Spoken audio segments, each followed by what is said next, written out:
അസ്സലാമു അലൈക്കും വറഹ്മത്തുള്ളാഹി. അൽഹംദുലില്ലാഹി റബ്ബിൽ ആലമീൻ.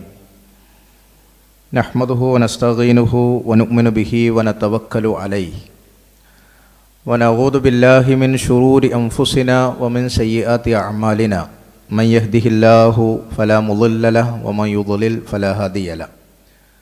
അല്ലാഹുമ്മ സ്വല്ലി അലാ മുഹമ്മദിൻ വഅലാ ആലി മുഹമ്മദ് കമാ സ്വല്ലൈത അലാ ഇബ്രാഹീമ വഅലാ ആലി ഇബ്രാഹീം ഇന്നക ഹമീദും മജീദ്.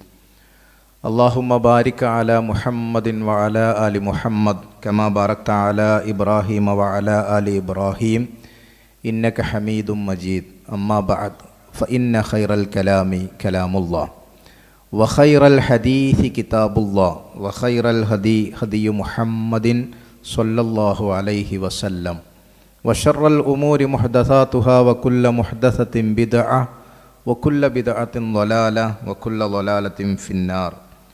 അഊദു ബില്ലാഹി മിനശ് ശൈത്വാനിർ റജീം. യാ അയ്യുഹല്ലദീന ആമനുത്തഖുല്ലാഹ ഹഖ്ക തുഖാതിഹി വലാ തമൂതുന്ന ഇല്ലാ വഅൻതും മുസ്ലിമൂൻ. ബിസ്മില്ലാഹിർ റഹ്മാനിർ റഹീം. വമിനൻ നാസി മൻ യശ്തരി ലഹ്വൽ ഹദീസി ലിയുളില്ല അൻ സബീലില്ലാഹി ബിഗൈരി ഇൽമിൻ വയത്തഖിദഹാ ഹുസുവാ ഉലൈക ലഹും അദാബുൻ മുഹീൻ. ഏറെ ആദരണീയരായിട്ടുള്ള ഖത്തർ ഇന്ത്യൻ ഇസ്ലാഹി സെൻറ്ററിൻ്റെ QKIC കേരള ഇസ്ലാഹി സെൻറ്ററിൻ്റെ ആദരണീയരായ ഭാരവാഹികളെ, പ്രിയപ്പെട്ട സുഹൃത്തുക്കളെ, സഹോദരങ്ങളെ, സഹോദരിമാരെ, നേരത്തെ ആദരണീയനായ ഫൈസൽ മൗലവിയും മറ്റും മിഷ്കാത്തിയും പറഞ്ഞതുപോലെ ഇടക്ക് ഈ നാട്ടിൽ വരാനും നിങ്ങളൊക്കെ ഇവിടെ ഇങ്ങനെ മാറിക്കൊണ്ടിരിക്കും ആളുകൾ. കഴിഞ്ഞ തവണ വന്നതിൽ നിന്ന് കുറേ മാറ്റങ്ങൾ, കുറേ പുതിയ ആളുകളുണ്ട്. പഴയ ആളുകൾ പലരും ഇങ്ങനെ ഇടക്ക് പ്രവാസം നിർത്തി നാട്ടിൽ സെറ്റിലാവുന്ന ആളുകളുണ്ട്. ഇടക്ക് നിങ്ങളെ കാണാനുമൊക്കെ അവസരം ലഭിക്കുന്നതിൽ ഉള്ള സന്തോഷവും നിങ്ങളോടൊക്കെയുള്ള കടപ്പാടും അറിയിക്കുകയാണ്. ഇവിടെ എൻ്റെ അധ്യാപകൻ കൂടിയാണ് ആദരണീയനായ KT ഫൈസൽ മൗലവി, അതുപോലെ നജമുദ്ദീൻ സലഫി. അപ്പോൾ അവരുടെയൊക്കെ ഒരു ശിഷ്യത്വം സ്വീകരിക്കാനും പുളിക്കൽ ജാമിയ സൽഫയിൽ പഠിക്കാനും അവസരം കിട്ടി എന്നുള്ളത് കൊണ്ടാണ് ഇന്ന് നിങ്ങളെ ഇങ്ങനെ അഭിമുഖീകരിക്കാനുള്ള ഒരു സാഹചര്യം അള്ളാഹുവിൻ്റെ തൗഫീഖിനാൽ ഉണ്ടായത് എന്ന് ആത്മാർത്ഥമായി വിശ്വസിക്കുന്ന ഒരാളാണ് ഞാൻ. നമ്മൾ ഇന്ന് ഏതാനും സമയം, നിങ്ങൾ വളരെ പാക്ക്ഡ് ആയിട്ടുള്ള ഒരു ദിവസമാണ് വെള്ളിയാഴ്ച എന്ന് എനിക്കറിയാം. മാത്രമല്ല സാധാരണ തുടങ്ങുന്നതിൽ നിന്ന് വൈകിയിട്ടുമുണ്ട്. എന്നാലും കുറച്ചു സമയം നിങ്ങളെല്ലാവരും സാഗൂതം ശ്രദ്ധിക്കുന്ന ആളുകളെന്ന നിലക്ക് നമ്മൾ മെയ് 11-ാം തീയതി കേരളത്തിലെ മുഴുവൻ വിദ്യാർത്ഥികളിലേക്കും ഇസ്ലാമിൻ്റെ സന്ദേശം കൈമാറിക്കൊണ്ട് അവരിൽ നിന്നുള്ള പരമാവധി വിദ്യാർത്ഥികളെ ഒരുമിച്ച് കൂട്ടി ഒരു വലിയ സമ്മേളനം കേരളത്തിൽ സംഘടിപ്പിക്കുകയാണ്. ഏതാണ്ട് 2011-ലാണ് ഇതിനു മുമ്പ് ഇത്തരത്തിലുള്ളൊരു സമ്മേളനം കോട്ടക്കൽ എണ്ടത്താണിയിൽ വെച്ച് നടത്തിയിട്ടുള്ളത്. ഏതാണ്ട് 14 വർഷത്തിന് ശേഷമാണ് മുജാഹിദ് പ്രസ്ഥാനം അതിൻ്റെ വിദ്യാർത്ഥികളുടെ വലിയൊരു ഇവൻ്റ് നടത്താൻ മുന്നോട്ട് വന്നിട്ടുള്ളത്. ഈ ഒരു സന്ദർഭത്തിൽ നമ്മൾ മുന്നോട്ട് വെക്കുന്ന ചില ആശയങ്ങൾ നിങ്ങളുമായി പങ്കുവെക്കുകയും നമ്മളെല്ലാവരും ഇതിൻ്റെ ഒരു നിരന്തരമായ പ്രചാരകരായി മാറുകയും ഒരു വലിയ തലമുറയെ നമ്മളൊക്കെ ഉദ്ദേശിക്കുന്ന ഒരു നന്മയുടെയും നേരിൻ്റെയും സത്യത്തിൻ്റെയും നീതിയുടെയും ധർമ്മത്തിൻ്റെയും വഴിയിൽ വളർത്തിക്കൊണ്ടുവരിക എന്നുള്ളത് ഒരാളോ രണ്ടാളോ വിചാരിച്ചാൽ നടക്കുന്ന ഒരു പ്രോസസ്സല്ല. എന്നാൽ അതൊരു അസംഭവ്യമായ കാര്യവുമല്ല. എല്ലാ കാലത്തും തിന്മകൾ നിലനിന്നിട്ടുണ്ട്. എക്കാലഘട്ടങ്ങളിലും മനുഷ്യരുള്ളിടത്തോളം തിന്മകളും മനുഷ്യരുടെ കൂടെ തന്നെ ഉണ്ട്. കുല്ലു ബനി ആദമ ഖത്താഊൻ. എല്ലാ മനുഷ്യരും തിന്മകൾ മനുഷ്യരുടെ കൂടെ തന്നെ ഉണ്ടായിട്ടുണ്ട് എന്ന് നബി സല്ലല്ലാഹു അലൈഹി വസല്ലം പറയുന്ന ഹദീസ് നമുക്ക് കാണാൻ സാധിക്കും. പക്ഷേ ആ തിന്മകളിൽ നിന്ന് വഖൈറൽ ഖത്താഈന അത്തവ്വാബൂൻ, ആ തിന്മകളിൽ നിന്ന് മുക്തരാവാൻ ശ്രമിക്കുകയും തൗബ ചെയ്തുകൊണ്ടിരിക്കുകയും മടങ്ങി വരാൻ ആഗ്രഹിക്കുകയും ചെയ്യുന്ന ആളുകളാണ് ഏറ്റവും നല്ല മനുഷ്യന്മാർ. അവരെ ഉണ്ടാക്കുക എന്നതാണ്. അങ്ങനെയുള്ള ആളുകളെ നിരന്തരമായി സൃഷ്ടിക്കാൻ ശ്രമിക്കുക എന്നുള്ളതാണ്. അങ്ങനെ തെറ്റിപ്പോകുന്ന കാലഘട്ടങ്ങളിൽ എന്തുകൊണ്ടാണ് അവർ തെറ്റിപ്പോകുന്നതെന്ന് മനസ്സിലാക്കുകയും അവരതിൽ നിന്ന് പതിയെ പതിയെ അവർ സാഹചര്യങ്ങൾക്കനുസരിച്ച് അവരുടെ ഒരു പുതിയ കാലഘട്ടത്തിലെ തലമുറയുടെ ഭാഷ മനസ്സിലാക്കി, അവരുടെ രീതികൾ മനസ്സിലാക്കി, അവരുടെ ജീവിത രീതികൾ തിരിച്ചറിഞ്ഞ് അവരെ തിരിച്ചു കൊണ്ടുവരാൻ ശ്രമിക്കുക എന്ന വളരെ ശ്രമകരമായൊരു ദൗത്യമാണ് എല്ലാ കാലത്തും നമുക്ക് രക്ഷിതാക്കൾ എന്ന നിലക്ക്, സാമൂഹ്യ ജീവികൾ എന്ന നിലക്ക്, മതപ്രവർത്തകർ എന്ന നിലക്ക്, സംഘടനാ രംഗത്ത് പ്രവർത്തിക്കുന്നവരെന്ന നിലക്കൊക്കെ നമുക്ക് നിർവഹിക്കാനുള്ള കാര്യം. ഇപ്പോൾ കേരളത്തിൽ ഈ അടുത്ത കാലത്തായി രൂപപ്പെട്ടു വന്നിരിക്കുന്ന വലിയൊരു സാഹചര്യം, അത് നിങ്ങൾക്കെല്ലാവർക്കും അറിയാം. ലഹരിയുടെയും സകലമാന തിന്മകളുടെയും വലിയ നിലക്കുള്ള കരാളഹസ്തത്തിൽപ്പെട്ട് നമ്മുടെ കുട്ടികൾ നമ്മളൊന്നും പ്രതീക്ഷിക്കാത്ത അല്ലെങ്കിൽ നേരത്തെയുള്ള ഒരു ധാരണകളുടെ ഒക്കെ അപ്പുറത്തേക്ക് പോയി കഴിഞ്ഞിട്ടുള്ള ഒരു സാഹചര്യം നമ്മളുടെ മുമ്പിലുണ്ട്. അത് തിരിച്ചറിയുക എന്നതാണ് നമ്മൾ ആദ്യം നിർവഹിക്കേണ്ട കാര്യം. നമ്മൾ വെറുതെ ഇങ്ങനെ എല്ലാ കാലത്തും അങ്ങനെ ഉണ്ടാവും, അതൊക്കെ ശരിയായിക്കോളും എന്ന് പറഞ്ഞു പോവുക എന്നതിനപ്പുറം ഇവിടെയുള്ള സാഹചര്യങ്ങൾ തിരിച്ചറിയുക എന്നുള്ളതാണ് ഏറ്റവും പ്രധാനപ്പെട്ട കാര്യം. ഇപ്പോൾ കേരളത്തിൽ ലഹരിയുമായി ബന്ധപ്പെട്ട് ഉണ്ടായ ചർച്ചകളുടെ ഒരു തുടക്കം എന്ന് പറയുന്നത്, അല്ലെങ്കിൽ ഈ അടുത്ത കാലത്ത് ഇത് ഇത്ര ശക്തമായി ചർച്ച വരാൻ കാരണം, കഴിഞ്ഞ വർഷം ഇപ്പോൾ നമ്മുടെ ഈ സിനിമാ മേഖലയുമായി ബന്ധപ്പെട്ട് കേരളത്തിൽ ഏറ്റവും, അല്ലെങ്കിൽ മൊത്തത്തിൽ ലോകത്തെ തന്നെ നിയന്ത്രിക്കുന്നൊരു മേഖലയാണല്ലോ ഈ സിനിമാ മേഖലയിലുള്ള ഈ ലഹരി ഉപയോഗവും സ്ത്രീകൾക്കെതിരെയുള്ള ഹരാസ്മെൻറ്റുകളും പഠിക്കാൻ വേണ്ടി വർഷങ്ങൾക്ക് മുമ്പ് കേരള ഗവൺമെൻറ് ഒരു കമ്മിറ്റിയെ വെച്ചിരുന്നു. ഹൈക്കോടതിയിലെ ഒരു സീനിയർ ജഡ്ജായിട്ടുള്ള ജസ്റ്റിസ് ഹേമ എന്ന് പറയുന്ന ജഡ്ജിയുടെ നേതൃത്വത്തിലായിരുന്നു ആ കമ്മിറ്റി ഉണ്ടായിരുന്നത്. അവർ സർക്കാരിന് 2019-20 കാലഘട്ടങ്ങളിൽ, കോവിഡിൻ്റെ ആ സമയത്തൊക്കെ തന്നെ അവർ സർക്കാരിന് ഇതിൻ്റെ ആദ്യഘട്ടത്തിൽ റിപ്പോർട്ട് നൽകുകയും ചെയ്തിരുന്നു. പക്ഷേ ആ റിപ്പോർട്ട് പുറം ലോകം കണ്ടില്ല. അതിന് ചില കാരണങ്ങൾ, അതിൻ്റെ ഇരകളായ അല്ലെങ്കിൽ അതിൻ്റെ പ്രതികളായി നിൽക്കുന്ന ആളുകൾ ഇരകളേക്കാൾ ശക്തരായതുകൊണ്ട് തന്നെ അവർ ആ റിപ്പോർട്ട് പുറത്തു വരണ്ടാന്ന് തീരുമാനിച്ചു. പക്ഷേ ഈ റിപ്പോർട്ട് പുറത്തു വന്നാൽ ഞങ്ങൾക്ക് കുറച്ചൊക്കെ ഗുണമുണ്ടാകും എന്ന് വിചാരിക്കുന്ന വനിതകൾ അടങ്ങുന്ന ആളുകൾ ഹൈക്കോടതിയിൽ പോയി. ഹൈക്കോടതി ഈ റിപ്പോർട്ട് പുറത്തു വിടണം എന്ന് പറഞ്ഞു.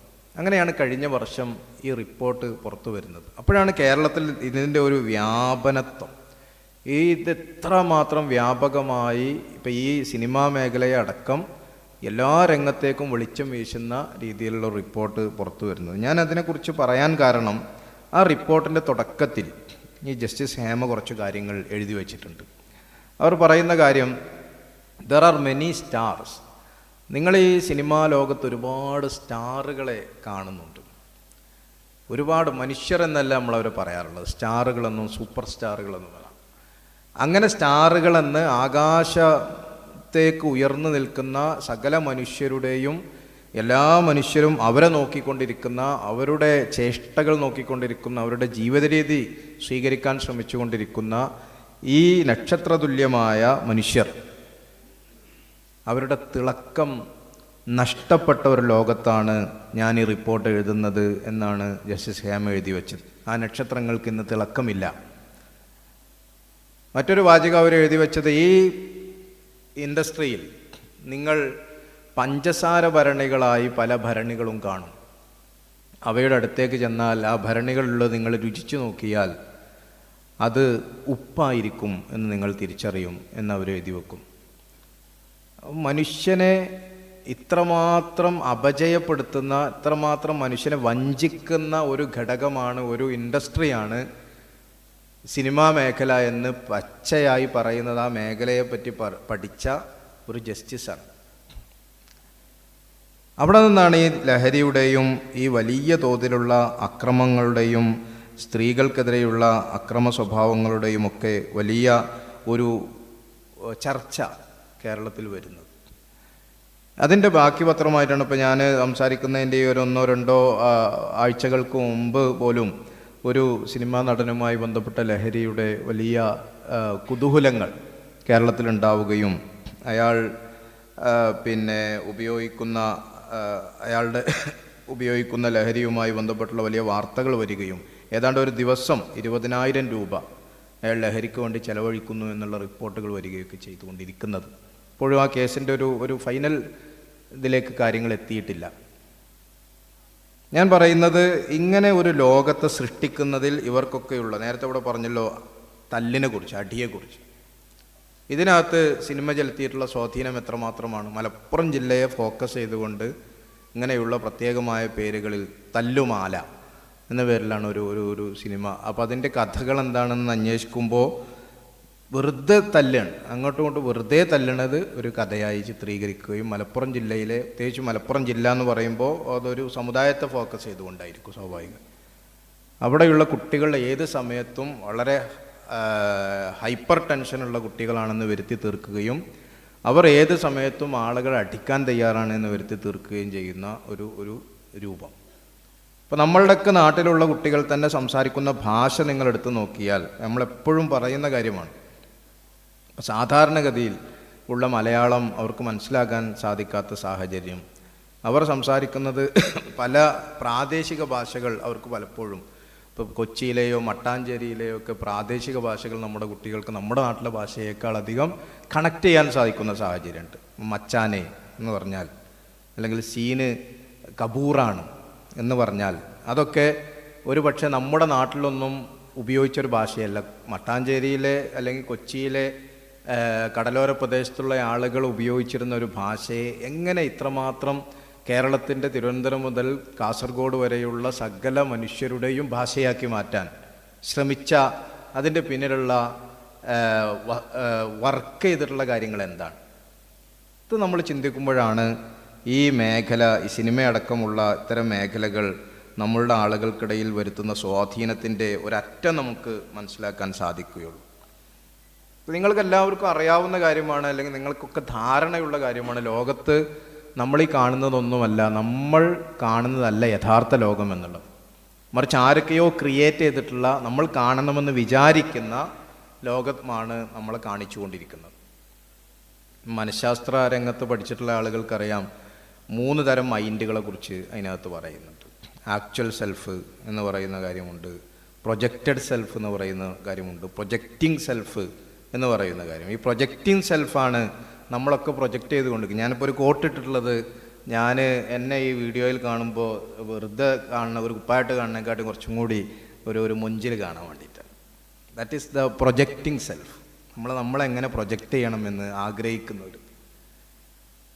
എന്നാൽ ഞാൻ വിചാരിക്കണമായൊരു ചെങ്ങായത്തിനെ ഒരു കോട്ടൊക്കെ ഇട്ടിട്ട്, കോട്ടൻ്റെ ഇട്ടാൽ ശരിക്കും അതിൻ്റെ ഇവിടെ ബട്ടൺ ഇടണം എന്നാണ് അതിൻ്റെ നിയമം.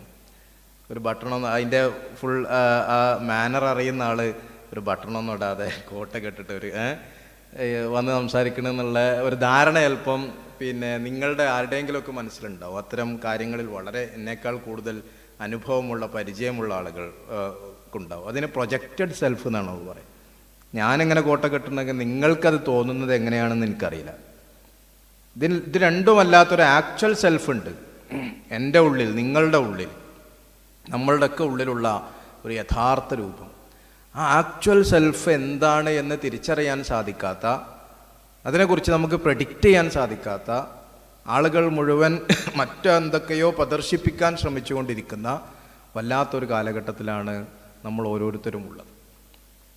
തിരുവനന്തപുരം ജില്ലയിൽ നമ്മൾ കേട്ടിട്ടുള്ള കഴിഞ്ഞ റമദാൻ്റെ തൊട്ട് മുമ്പ് ഉണ്ടായ അതിദാരുണമായൊരു കൊലപാതകത്തിൻ്റെ സീരീസ്, 5 പേരെ 6 പേരെ കൊല്ലാൻ ശ്രമിക്കുകയും വധിക്കുകയും ചെയ്ത ഒരു ചെറുപ്പക്കാരൻ. അയാൾക്ക് ഒരു പശ്ചാത്തലമുള്ളത്, നിങ്ങളെപ്പോലെ ഒരു പ്രവാസ ലോകത്തെ ഒരു പിതാവിൻ്റെ മകൻ, കുറച്ചുകാലം പ്രവാസ ലോകത്ത് ജീവിച്ച ഒരാൾ എന്നൊരു പശ്ചാത്തലം കൂടി അയാൾക്കുണ്ട്.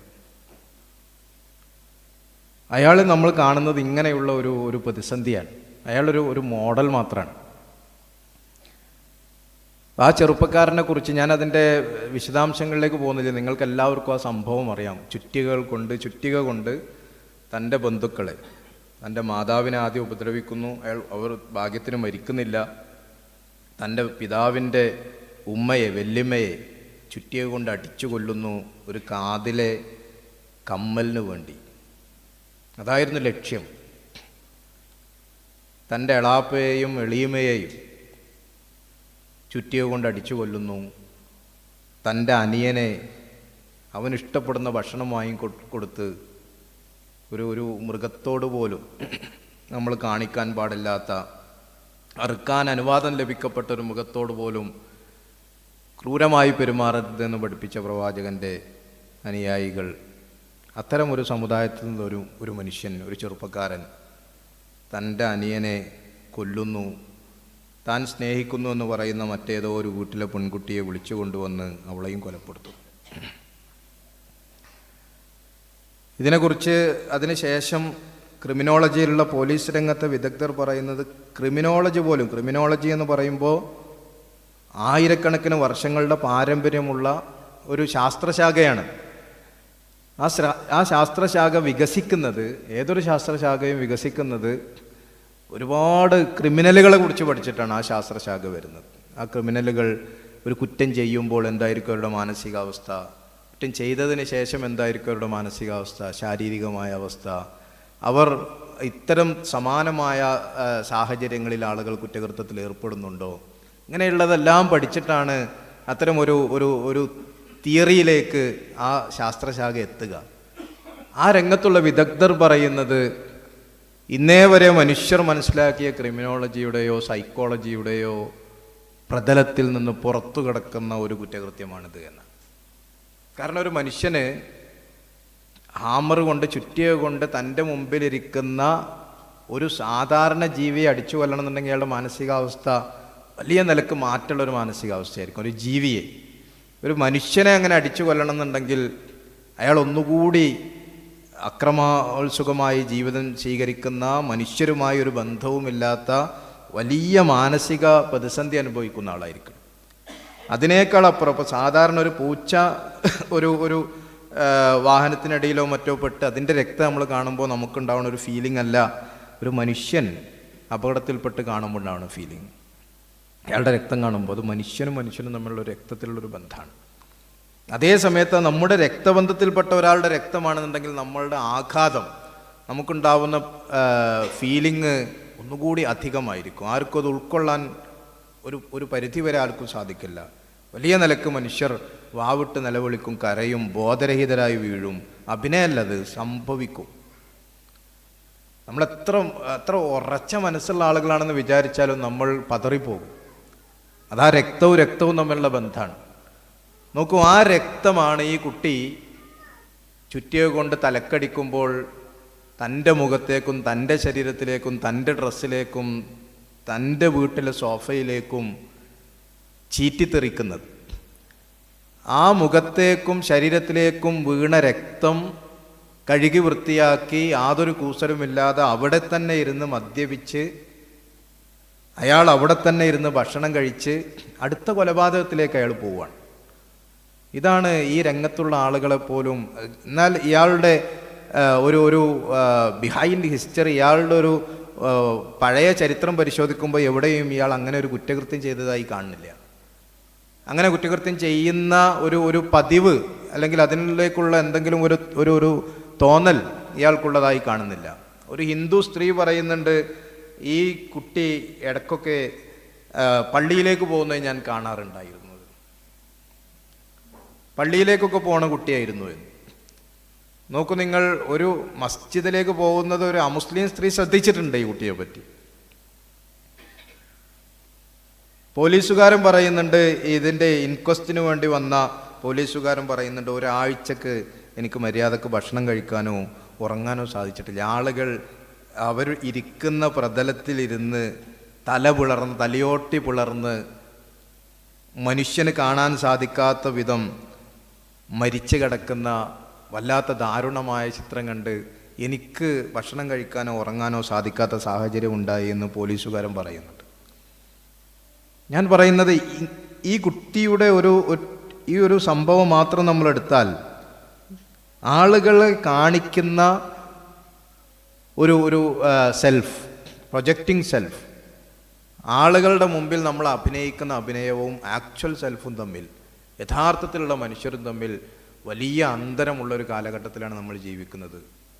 വലിയ നിലക്ക് നമ്മളെ പേടിക്കേണ്ട, നമ്മൾ ഓരോരുത്തരും നമ്മളെ അങ്ങോട്ടും ഇങ്ങോട്ടും വലിയ നിലക്ക് ഭയപ്പെടുത്തേണ്ട ഒരു സാഹചര്യം നമുക്കിടയിലുണ്ട് എന്ന് സൂചിപ്പിക്കാനാണ് ഞാൻ ഈ സംഭവം പറഞ്ഞത്. നിങ്ങൾക്കെല്ലാവർക്കും അറിയാം അതിൻ്റെ പിന്നിലും മദ്യത്തിൻ്റെയും മയക്കുമരുന്നിൻ്റെയും സാഹചര്യമുണ്ട്. മാത്രമല്ല ഓൺലൈൻ ഗെയിമിൻ്റെ ഓൺലൈനിൽ നിന്ന് ധാരാളമായി റമ്മിയോ മറ്റോ കളിക്കാൻ വേണ്ടി പണം വാങ്ങുന്നതിൻ്റെ ചിലവിനേക്കാൾ അധികം ഓൺലൈനിൽ നിന്ന് കടം വാങ്ങുന്നതിൻ്റെ ഉമ്മ കുറേയൊക്കെ റിക്കവറി ആയതിനു ശേഷം പറയുന്നുണ്ട്. നിങ്ങൾ കണ്ടിട്ടുണ്ടാവും, നിങ്ങൾ എന്നേക്കാൾ കൂടുതൽ ന്യൂസുകൾ ശ്രദ്ധിക്കുന്ന, പ്രവാസ ലോകത്തിരിക്കുമ്പോൾ പ്രത്യേകിച്ചും നാട്ടിലെ കാര്യങ്ങൾ ശ്രദ്ധിക്കുന്ന ആളുകളായിരിക്കും. അവർ പറയുന്നുണ്ട്, എൻ്റെ മോന് എല്ലാ ദിവസവും കുറേ പണം ആവശ്യമായിരുന്നു വൈകുന്നേരം ആകുമ്പോഴേക്കും തിരിച്ചടക്കാനുള്ള.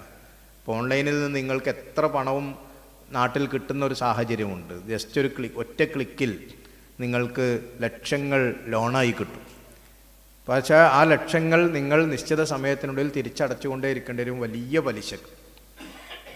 അങ്ങനെയാണ് 65 ലക്ഷവും 75 ലക്ഷവും കടം വരുന്നത്.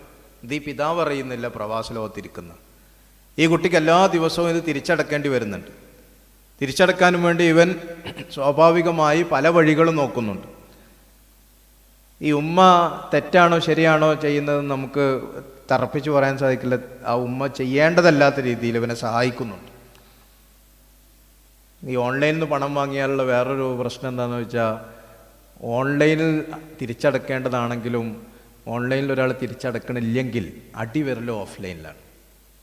വൈകുന്നേരം ആളുകൾ വീട്ടിൽ തിരഞ്ഞു വരും. അങ്ങനെ തിരഞ്ഞു വരുന്നുണ്ട്, ഇവനെ ഭീഷണിപ്പെടുത്തുന്നുണ്ട്, ഇവൻ്റെ കയ്യിൽ നിന്ന് കിട്ടാവുന്ന എല്ലാ വസ്തുക്കളും അവർ വസൂലാക്കുന്നുണ്ട്. അതിൻ്റെ ഗത്യന്തരമില്ലാതെയാണ് ഇവൻ ഓരോരുത്തരുടെയും സ്വർണ്ണാഭരണങ്ങളിലേക്ക് നോട്ടമിട്ട് കള്ളനെ പോലെ അവർ തന്നില്ലെങ്കിൽ ഞാൻ അടിച്ചു വാങ്ങും, ചുറ്റികകൾ കൊണ്ട് അടിച്ചു വാങ്ങും എന്ന് പറഞ്ഞുകൊണ്ട് നടക്കുന്ന സാഹചര്യം ഉണ്ടാകും. അപ്പം അതും വലിയ നിലക്ക് നമ്മുടെ നാട്ടിൽ പുതിയ കാലത്തെ ഒരു സാഹചര്യമാണ്. ഞാൻ പറയുന്ന ഈ ലോകം ആ നിലക്ക് ഇത് നിർമ്മിക്കുന്നതിൻ്റെ പിന്നിൽ വലിയ അജണ്ടകളുണ്ട്. ഈ അജണ്ടകളെ നമ്മൾ തിരിച്ചറിയുകയും ആ അജണ്ടകളെ നമ്മളുടെ തലമുറക്ക് നമ്മൾ പതിയെ പതിയെ മനസ്സിലാക്കി കൊടുക്കുകയും ചെയ്യുക എന്നത് മാത്രമാണ് നമ്മൾ ഒരു കമ്മ്യൂണിറ്റി എന്നുള്ളവർക്ക് നിരന്തരം ചെയ്തുകൊണ്ടേയിരിക്കേണ്ട കാര്യം. അജണ്ട എന്താണ്? ഇപ്പം നിങ്ങളൊക്കെ അതിനെക്കുറിച്ച് ധാരണയുള്ള ആളുകൾ ഇതിനകത്ത് ഒരുപാടുണ്ടാവും. ഇപ്പം നമുക്കറിയാം, ലോകം നിയന്ത്രിക്കുന്നത് ഇപ്പം അമേരിക്കൻ പ്രസിഡന്റ് ഡൊണാൾഡ് ട്രംപ് വന്നപ്പോൾ അദ്ദേഹത്തിൻ്റെ വലങ്കയ്യായി അമേരിക്കയിൽ എല്ലാ അധികാര സ്ഥാനങ്ങളിലേക്കും എത്തപ്പെടുകയും പിന്നീട് ഞാൻ തൽക്കാലം അതിൽ നിന്ന് മാറി നിൽക്കുകയാണ് എന്ന് അടുത്ത കാലത്ത് പറയുകയൊക്കെ ചെയ്തെങ്കിലും ഇലോൺ മസ്ക് എന്ന് പറയുന്ന ഒരു വലിയ ഒരു കോർപ്പറേറ്റ് ഭീമൻ, അയാളാണ് അമേരിക്കയുടെ എല്ലാവിധ പുതിയ ഫൈനാൻഷ്യൽ നയങ്ങളും അന്താരാഷ്ട്ര നയങ്ങളും തീരുമാനങ്ങൾ എടുക്കാൻ വേണ്ടി പ്രസിഡന്റിനെ ഉപദേശിക്കുന്ന തലത്തിലേക്ക് എത്തിയിട്ടുള്ളത് എന്ന് നമുക്ക് ഈ ഇരിക്കുന്ന ആളുകൾക്കൊക്കെ, അത്യാവശ്യം പത്രം വായിക്കുന്ന ആളുകൾക്കൊക്കെ അറിയാവുന്ന കാര്യം. അപ്പം ഇദ്ദേഹത്തിൻ്റെ പിന്നിലുള്ള ഈ രണ്ട് ദ്വന്ദ്ങ്ങൾ, ഈ രണ്ടുപേർ ചേർന്നാൽ അവിടെ നടക്കാൻ പോകുന്ന ഒറ്റ കാര്യമേ ഉള്ളൂ, അത് ബിസിനസ്സാണ്, കച്ചവടമാണ് എന്നുള്ളത് എല്ലാവർക്കും അറിയാം. അതിനപ്പുറത്തൊരു അജണ്ടയും ഈ രണ്ടു പേർക്കുമില്ല. ലോകത്തെ നിയന്ത്രിക്കുന്ന ശക്തിയെന്ന് നമ്മൾ വിചാരിക്കുന്ന ശക്തികളുടെ ഒരു അവസ്ഥ ഇതാണ്.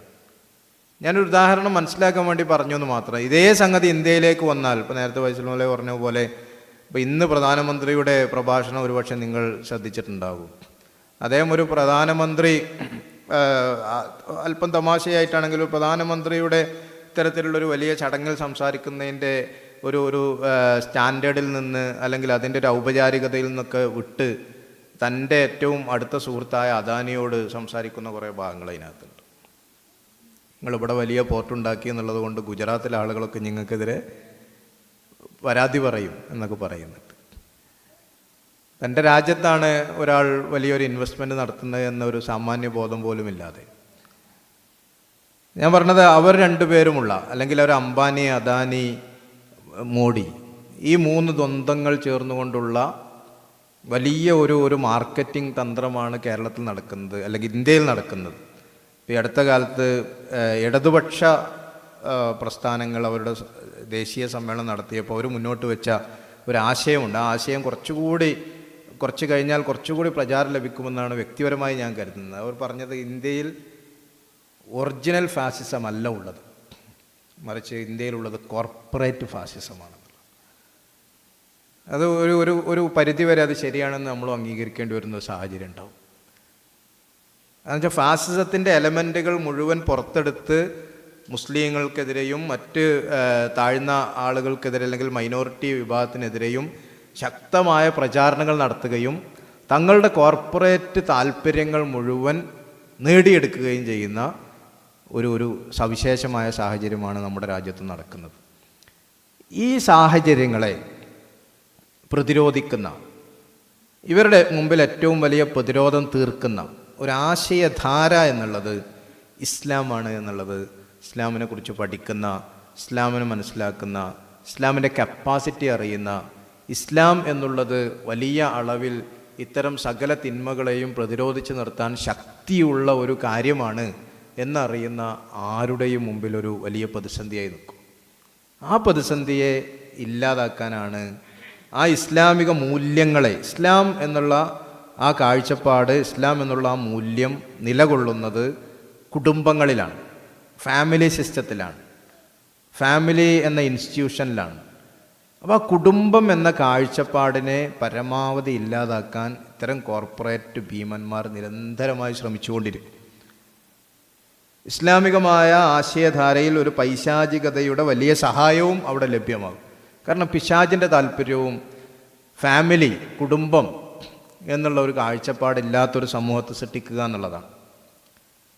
അങ്ങനെയുള്ള ഒരു ലോകത്തെ സൃഷ്ടിക്കാനുള്ള ശ്രമങ്ങൾ നടക്കുമ്പോഴാണ് നിരന്തരം നമുക്കെതിരെ, നമ്മൾ എന്തുകൊണ്ടാണ് എപ്പോഴും ആക്രമിക്കപ്പെടുന്നത്, അല്ലെങ്കിൽ നമ്മുടെ ആശയങ്ങൾ എന്തുകൊണ്ടാണ് ഏറ്റവും അധികം ആക്രമിക്കപ്പെടുന്നത്, ഇസ്ലാമിക കാഴ്ചപ്പാടുകൾക്ക് എന്തുകൊണ്ടാണ് ഒരു നിലനിൽപ്പിനുള്ള സാഹചര്യം പലപ്പോഴും കുറഞ്ഞു വരുന്നത് എന്ന് നമ്മൾ ആശങ്കപ്പെടുന്നതിൻ്റെ കാരണം ഈ ആക്രമണത്തിൻ്റെ മൂലകേന്ദ്രം, ഇതിൻ്റെ അടിസ്ഥാനപരമായി ഇവരൊക്കെ കേന്ദ്രീകരിക്കുന്ന ബിന്ദു എന്നുള്ളത് ഇസ്ലാമിക കാഴ്ചപ്പാടുകളെയാണ്. ഇസ്ലാമാണ് ഇതിനെ പ്രതിരോധിക്കാനുള്ളൊരു മതം എന്ന നിലക്ക് കെൽപ്പുള്ള മതം എന്നത് അവർ തിരിച്ചറിഞ്ഞിട്ടുണ്ട്. അതിനെ ഇല്ലാതാക്കാനുള്ള ശ്രമങ്ങൾ നടക്കുന്നതുകൊണ്ടാണ്. അതുകൊണ്ടാണ് ലഹരി, കുടുംബ ചുറ്റുപാടുകൾ ഇല്ലാതാക്കുക, ഈ സ്വതന്ത്രതാവാദം, ഇങ്ങനെയുള്ള സകല കാര്യങ്ങളും വരുമ്പോൾ നമുക്കതിൽ പ്രതിരോധിക്കേണ്ടി വരുന്നത്. അപ്പോൾ ഞാൻ സൂചിപ്പിക്കുന്നത്, ഇങ്ങനെ ലോകാടിസ്ഥാനത്തിൽ, ഒരു യൂണിവേഴ്സൽ അടിസ്ഥാനത്തിൽ നമ്മളെ ആക്രമിക്കാൻ ഒരു വലിയ വിഭാഗം തയ്യാറായി നിൽക്കുമ്പോൾ നമുക്കെല്ലാവർക്കും കൂടി അതിനെ പ്രതിരോധിക്കാൻ പറ്റുമോ? നമ്മൾ കുറച്ച് ആൾക്കാർ ഏതെങ്കിലും മൂലക്കെ ഇരുന്ന്, അല്ലെങ്കിൽ പിന്നെ കേരളത്തിൻ്റെ ഒരു ചുറ്റുപാടിലിരുന്ന്, അല്ലെങ്കിൽ ലോകത്തിൻ്റെ അടിസ്ഥാനത്തിൽ സലഫി സമൂഹം മാത്രം വിചാരിച്ചാൽ ഇതിനെ പ്രതിരോധിക്കാൻ പറ്റുമോ? എങ്ങനെ നമുക്കിതിനൊരു പ്രതിരോധം തീർക്കാൻ പറ്റും എന്നതാണ് നമ്മൾ ചിന്തിക്കുമ്പോഴാണ് എനിക്ക് നിങ്ങളോട് ഇസ്ലാമിക് സ്പെയിനിൻ്റെ ഒരു ഉദാഹരണം പറയാനുള്ളത്. 700ഓളം കൊല്ലമാണ് മുസ്ലിങ്ങൾ സ്പെയിനിൽ അതിമനോഹരമായി അവിടെ ഭരണം നടത്തി അതിമനോഹരമായ ഒരു മുസ്ലിം സ്പെയിൻ സ്ഥാപിച്ച് മുന്നോട്ട് പോയത്. അവിടെ ഉണ്ടായിരുന്ന പള്ളികളും ലൈബ്രറികളും ഇസ്ലാമിക സംസ്കാരവും നമുക്കൊക്കെ വിവരിക്കാനാവുന്ന, ഇന്നും അതിൻ്റെ 1000 കൊല്ലത്തിന് ശേഷം ഇന്നും അതിൻ്റെ ആസാറുകൾ അതുപോലെ തന്നെ അവിടെ നിലനിൽക്കുന്നുണ്ട്. ആ മുസ്ലിം സ്പെയിനിൽ കോർദോവയിലൊക്കെ, കുർത്തുബയിലൊക്കെ ഉണ്ടാക്കിയ പള്ളികളുടെയും ലൈബ്രറികളുടെയും അതേപോലെ തന്നെ വിദ്യാഭ്യാസ സ്ഥാപനങ്ങളുടെയും ബിൽഡിംഗ്, അതിൻ്റെ വലുപ്പം, അതിൻ്റെ മനോഹാരിത, ഇന്ന് നമ്മൾ മസ്ജിദുൽ ഹറാമിൻ്റെയും അതേപോലെ തന്നെ മസ്ജിദ് നബവിയുടെയും ഒക്കെ ബിൽഡിംഗ് സ്ട്രക്ചർ കാണുമ്പോൾ നമുക്കുണ്ടാവുന്ന ഒരു സന്തോഷവും ഒരു ആത്മാഭിമാനമൊക്കെ ഉണ്ട്. അതിന് തുല്യമായ 1000 വർഷങ്ങൾക്ക് മുമ്പ് അതിന് തുല്യമായ സംവിധാനങ്ങൾ, ലോകത്തെവിടെയുമില്ലാത്ത വലിയ അമ്പരചുംബികളായ കെട്ടിടങ്ങളും അതിനു വേണ്ട ആളുകളും. അത്ര വലിയ കെട്ടിടം ഉണ്ടാവണമെന്നുണ്ടെങ്കിൽ അത്രയും വലിയ ആൾക്കൂട്ടം അവിടെ സൃഷ്ടിക്കപ്പെടണം, അത് ഉപയോഗപ്പെടുത്തുന്ന ആളുകളുണ്ടാവണം. അങ്ങനെയുള്ള വലിയ ഒരു ഇസ്ലാമിക ജാഗരണ പ്രവർത്തനം സ്പെയിനിലുണ്ടായിരുന്നു. ഇസ്ലാമിക ഭരണവും നിലനിന്നിരുന്നു 700ഓളം കൊല്ലം. ആ സ്പെയിൻ തകർന്നടിഞ്ഞു.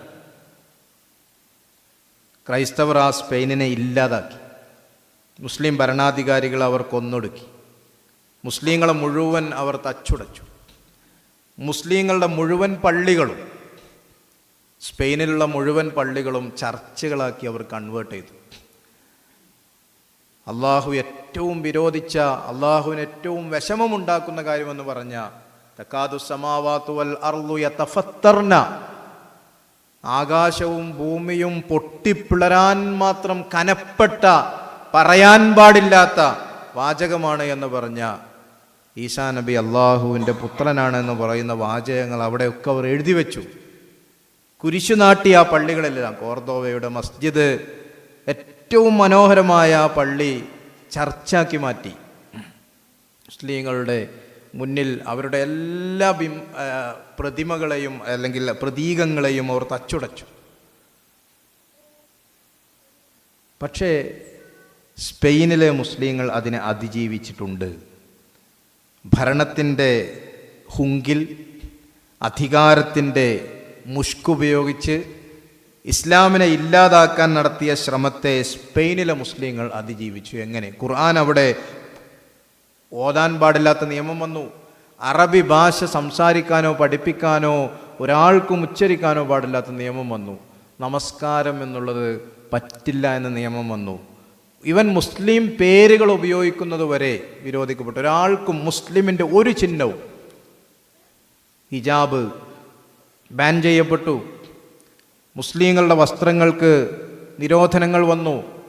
എല്ലാ അർത്ഥത്തിലും മുസ്ലിങ്ങൾ സമ്പൂർണമായി അവിടെ നിന്ന് തുടച്ചു മാറ്റപ്പെടാനുള്ള എല്ലാ നിയമപരമായ വഴികളും അവർ ഉപയോഗിച്ചു. പക്ഷേ ഇസ്ലാം നിലനിന്നു.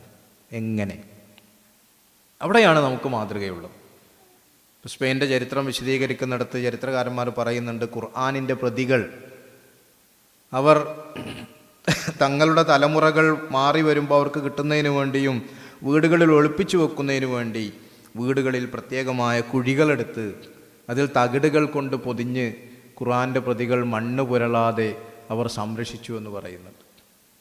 അറബി ഭാഷ സംരക്ഷിക്കാനും വേണ്ടി അവർ ചെയ്തത്, അറബി അവർ വീട്ടിൽ ഉപയോഗിക്കുന്ന ഭാഷയായി, സ്പാനിഷ് പുറത്ത് സംസാരിക്കുകയും അറബി വീട്ടിൽ ഉപയോഗിക്കുന്ന ഭാഷയായി അവർ നിലനിർത്തിയെന്ന് ചരിത്രകാരന്മാർ പറയുന്നു.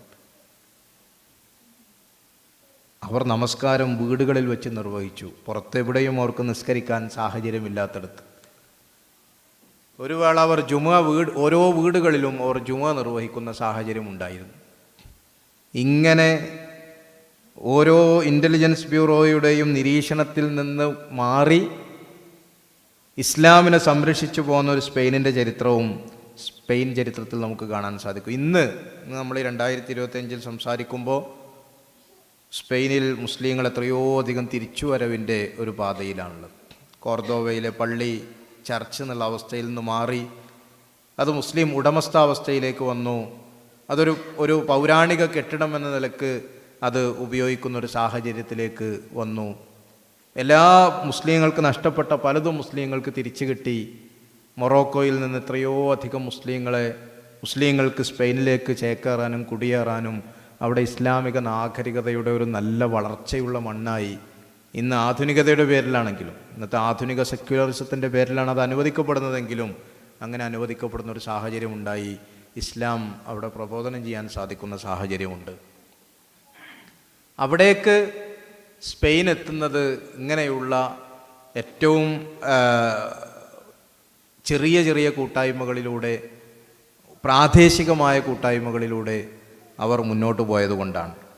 ഇപ്പം ഞാൻ സൂചിപ്പിക്കുന്നതും അതാണ്. നമുക്ക് ഈ വലിയ നിലക്കുള്ള അജണ്ടകൾ രൂപപ്പെടുത്തുന്ന, വലിയ നിലക്ക് നമ്മളെ തകർക്കാൻ ശ്രമിക്കുന്ന വലിയ വലിയ അജണ്ടകൾ സൃഷ്ടിക്കപ്പെടുന്ന ഒരു കാലഘട്ടത്തിൽ നമ്മളതിനെ പ്രതിരോധിക്കേണ്ടത് ചെറിയ ചെറിയ കൂട്ടായ്മകളിലൂടെയാണ്, പ്രാദേശിക കൂട്ടായ്മകളിലൂടെയാണ്, കുടുംബങ്ങളിലൂടെയാണ്. കുടുംബ സംവിധാനം നിലനിർത്താൻ വേണ്ടിയുള്ള പരിശ്രമങ്ങൾ നിർവഹിക്കുകയും ആ കുടുംബങ്ങളിൽ ഇസ്ലാമിക ആചാരവും നിഷ്ഠയുമുള്ള കുട്ടികളെ നിരന്തരമായി സൃഷ്ടിക്കുകയും അങ്ങനെ പ്രാദേശികമായി അന്താരാഷ്ട്രപരമായി നിർമ്മിക്കുന്ന ഈ അജണ്ടകൾക്കെതിരെ പ്രാദേശികമായ ചെറുത്തുനിൽപ്പുകൾ കൊണ്ട് നമുക്ക് ഇസ്ലാമിനെ നിലനിർത്താനും, പിന്നെ എന്താണ് നമ്മളെപ്പോഴും മനസ്സിലാക്കേണ്ടത്, അള്ളാഹുവിൻ്റെ ഒരു വലിയ സഹായം ഉണ്ടാവും. ലിയുദ്ഹിറ അലദ്ദീനി കുല്ലി ഹുവല്ലദീ അർസല റസൂലഹു ബിൽ ഹുദാ വദീനിൽ ഹഖ്.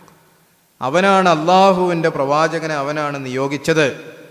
ലിയുദ്ഹിറ അലദ്ദീനി കുല്ലി, എല്ലാ ആശയധാരകളെയും, എല്ലാ മതത്തെയും, എല്ലാ കാഴ്ചപ്പാടുകളെയും, എല്ലാ അജണ്ടകളെയും അതിജയിക്കുന്ന രീതിയിൽ ഈ ദീൻ ഇവിടെ ഇങ്ങനെ നിലനിൽക്കുന്നുള്ളതാണ്. നമ്മളതിൻ്റെ കൂടെ നിന്ന് കൊടുത്താൽ മതി.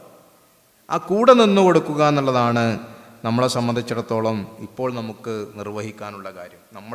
നമുക്കെതിരെ നമ്മളെ ഇല്ലാതാക്കാൻ ശ്രമിക്കുന്ന എല്ലാ അജണ്ടകൾക്കെതിരെയും ഇങ്ങനെയുള്ള കൂട്ടായ്മ, അവിടെയാണ് ഈ സംഘടനകളുടെയും കൂട്ടായ്മകളുടെയും ചെറിയ ചെറിയ തുരുത്തുകളുടെയും ഒക്കെ വലിയ പ്രസക്തിയുള്ളത്. ഇപ്പോൾ ഈ 2025 നമ്മൾ കടന്നു വന്നപ്പോൾ ഈ മാർച്ച് മാസം അവസാനിക്കുമ്പോഴേക്ക് ഏകദേശം 90 ദിവസമായപ്പോൾ കേരളത്തിലെ പത്രങ്ങളിലൊക്കെ വന്നിരുന്നൊരു വാർത്തയുണ്ട്. 90 ദിവസം 107 കൊലപാതകങ്ങൾ. അതാണ് നമ്മളുടെ ഈ ഒരു വർഷത്തിലേക്ക് നമ്മൾ കടന്നു വന്നപ്പോൾ വലിയ അളവിൽ കൊലപാതകങ്ങൾ വർദ്ധിക്കുന്നൊരു സാഹചര്യം. ഒരു മുസ്ലിമിനെ സംബന്ധിച്ചിടത്തോളം ഇതൊക്കെ ഒരു അന്ത്യദിനത്തിലേക്ക് നബി സല്ലല്ലാഹു അലൈഹി വസല്ലം പറഞ്ഞ ഉദാഹരണങ്ങളുടെയും അടയാളങ്ങളുടെയും ഒരു വലിയ ഓർമ്മപ്പെടുത്തലാണെന്ന് കാണാൻ സാധിക്കും. നബി സല്ലല്ലാഹു അലൈഹി വസല്ലം യക്സുറുൽ ഹറജ് എന്നുള്ള പദമാണ് ഉപയോഗിച്ചത്. കൊലപാതകങ്ങൾ വർദ്ധിക്കുന്ന ഹറജ് എന്നുള്ള പദം സാധാരണഗതിയിൽ കൊലക്ക് അറബിയിൽ പറഞ്ഞൊരു പദമല്ല. അപ്പോൾ സ്വഹാബികൾ തിരിച്ചു ചോദിക്കുന്നുണ്ട്, എന്താണ് ഹറജ് എന്ന്. നബി സല്ലല്ലാഹു അലൈഹി വസല്ലം അതിനൊരു ആംഗ്യത്തിലൂടെ കൂടിയാണ് അൽ ഖത്ൽ എന്ന് മറുപടി കൊടുക്കുന്നത്. അറക്കണ ആംഗ്യം കാണിച്ചു. ശരിക്കും നടക്കുന്നത് മനുഷ്യൻ്റെ തലയറുക്കുന്ന പ്രവർത്തനങ്ങളാണ്. അത് നമ്മളെ സംബന്ധിച്ചിടത്തോളം അന്ത്യദിനത്തിലേക്കുള്ള ഓർമ്മപ്പെടുത്തലുകളായി മാറണമെന്നാണ് സൂചിപ്പിക്കാനുള്ളത്. ഓരോന്നും കേരളത്തിൽ ഇങ്ങനെ നടന്നുകൊണ്ടിരിക്കുന്ന ഓരോ സംഭവ വികാസങ്ങളുടെയും ഉള്ളിലേക്ക് ഞാൻ പോകുന്നു. ഇതിനൊക്കെ ഒരു കാരണം എന്ന് പറഞ്ഞാൽ അഡിക്ഷനാണ്. വിവിധ തരം ലഹരികളാണ് നമ്മുടെ നാട്ടിൽ വളരെ വ്യാപകമായി കൊണ്ടിരിക്കുന്നത്. ആ ലഹരിയുടെ ഡീറ്റെയിലേക്കെല്ലാം പോകുന്നത്. പക്ഷെ നമ്മൾ വിചാരിക്കുന്ന ഒരു ഡ്രഗ്സ് മാത്രമല്ല. ഇപ്പോൾ ഈ പുതിയ കാലത്ത് ഈ സിന്തറ്റിക് ഡ്രഗ്സുകൾ വന്നതോടുകൂടി പഴയ കാലത്ത് നിന്ന് മാറി ഇപ്പോൾ ഒരു മദ്യമോ അല്ലെങ്കിൽ ഒരു കഞ്ചാവോ ഉപയോഗിക്കുന്ന ഒരാളെ ഒരു പക്ഷേ എന്ത് ചെയ്യാൻ പറ്റും, നമുക്ക് പെട്ടെന്ന് തിരിച്ചറിയാൻ പറ്റും. ഈ സിന്തറ്റിക് ലഹരികൾ എന്ന് പറയുന്നത് സ്റ്റാമ്പ് പോലെയുള്ള അല്ലെങ്കിൽ ഇത്തരം ലഹരികൾ മനുഷ്യരിൽ യാതൊരു പ്രകടമായ മാറ്റങ്ങളും വരുത്തുന്നില്ല എന്നാണ് പറയുന്നത്. അതുകൊണ്ട് തന്നെ ഒരാൾ ലഹരിക്ക് അടിമയാണോ അല്ലേ, നമ്മുടെ തൊട്ടടുത്ത് നിന്ന് സംസാരിക്കുന്ന ആൾ ലഹരിക്ക് അടിമയാണോ അല്ലേ എന്ന് നമുക്ക് ഉറപ്പിച്ച് പറയാൻ സാധിക്കാത്ത സാഹചര്യമാണ് കേരളത്തിലെ ക്യാമ്പസുകളിലുള്ളത്. ഇതിനെല്ലാവരും സംരക്ഷിക്കുമ്പോൾ, നമ്മളിതിനെ എതിർക്കുമ്പോൾ, ഇപ്പോൾ രാഷ്ട്രീയപരമായി ഇപ്പോൾ മുഖ്യമന്ത്രി ഒരു വലിയ മീറ്റിംഗ് വിളിച്ചു, നമ്മളെ വിസ്റ്റത്തിൻ്റെ പ്രവർത്തകരെയും ഭാരവാഹികളെയും അതിലേക്ക് വിളിച്ചിരുന്നു. നമ്മുടെ വിദ്യാർത്ഥി പ്രതിനിധികളൊക്കെ അതിൽ പങ്കെടുത്ത് സംസാരിക്കുകയുണ്ടായി. വലിയൊരു പാക്കേജ് ഗവൺമെൻറ് രൂപപ്പെടുത്തിയിട്ടുണ്ട്. പക്ഷെ അത് നമുക്ക് വിശ്വസിക്കാൻ കംപ്ലീറ്റ്ലി പറ്റില്ല. ഏത് ഭരണകൂടമാണെങ്കിലും അതിന് രാഷ്ട്രീയപരമായി ഞാൻ കാണില്ല. കാരണം എന്താ വെച്ചാൽ ഒറ്റ സംഭവം പറഞ്ഞു തരാം. അത് നിങ്ങൾക്ക് എല്ലാവർക്കും ബോധ്യമുള്ള കാര്യവുമായിരിക്കും, പലപ്പോഴും നിങ്ങളുടെയൊക്കെ ജീവിതത്തിൽ അനുഭവമുള്ള കാര്യവുമായിരിക്കും.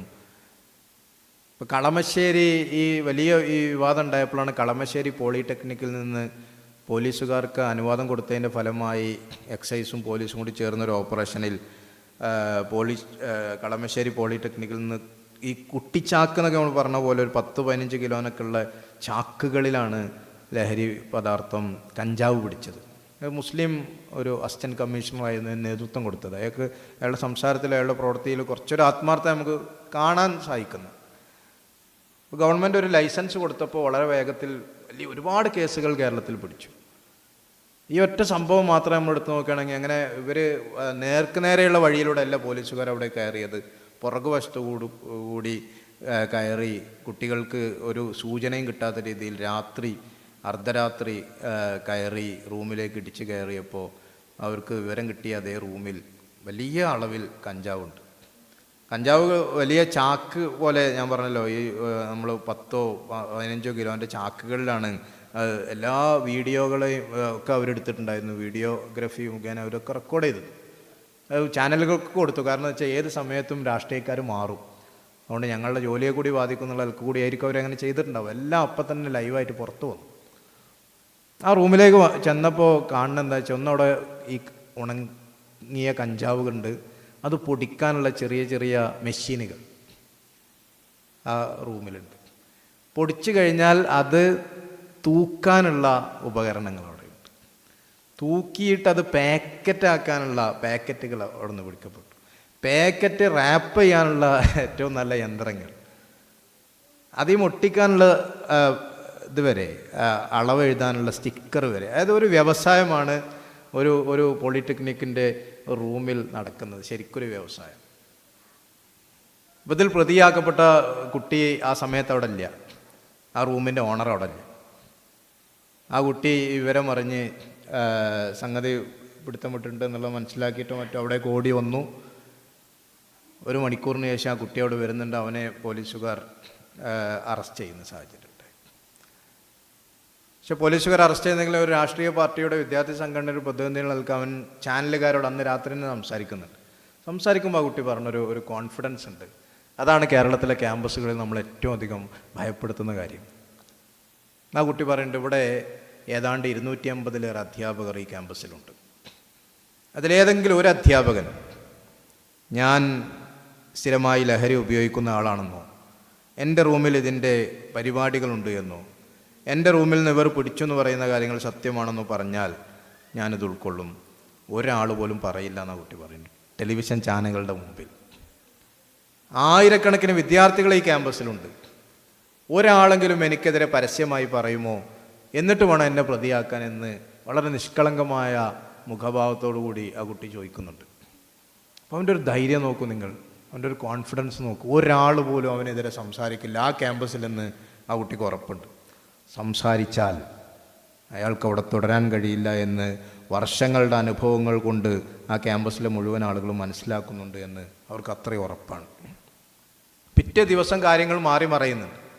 പിറ്റേ ദിവസം ഈ കുട്ടിയെ ആ സംഘടന തന്നെ, ഇങ്ങനെ സംഘടനയുടെ പേരോ കാര്യങ്ങളൊന്നും പറഞ്ഞില്ല, പക്ഷെ വളരെ സ്വാധീനമുള്ള ആ സംഘടനയുടെ ആളുകൾ ഈ കുട്ടിയെ ജില്ലാ തലത്തിലുള്ള ഭാരവാഹിത്വത്തിൽ നിന്ന് നീക്കുന്നുണ്ട്.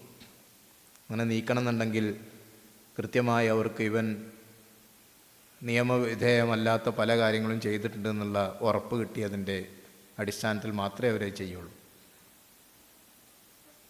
പക്ഷെ അത്തരമൊരു സാഹചര്യത്തിൽ പോലും നിവർന്നു നിന്ന്, മീഡിയക്ക് മുമ്പിൽ നിവർന്നു നിന്ന് പറയാൻ സാധിക്കുന്ന ഒരാത്മവിശ്വാസം ഇത്തരം തിന്മകളുടെ അച്ചുതണ്ടുകൾക്ക് ലഭിക്കുന്നു എന്നതാണ് നമ്മളെ സംബന്ധിച്ചിടത്തോളമുള്ള ഏറ്റവും വലിയ പ്രതിസന്ധി. 2024 കണക്ക് മാത്രം പറഞ്ഞാൽ കേരളത്തിൽ 2024 അവസാനിക്കുമ്പോൾ ഈ രംഗത്ത് ലഹരിയുമായി ബന്ധപ്പെട്ട് 28,000 കേസുകളാണ് രജിസ്റ്റർ ചെയ്തത്. ഈ കേസുകളുടെ കണക്ക് ഇന്ത്യയിൽ ഏറ്റവും കൂടുതൽ ഇത്ര ലഹരി ഉപയോഗിക്കുന്ന സംസ്ഥാനം പഞ്ചാബാണ് അറിയപ്പെടുന്നത്. ആ പഞ്ചാബിൽ രജിസ്റ്റർ ചെയ്തതിനേക്കാൾ 4 ഇരട്ടിയാണ്. അവിടെ 7,000 കേസുകളുണ്ട്.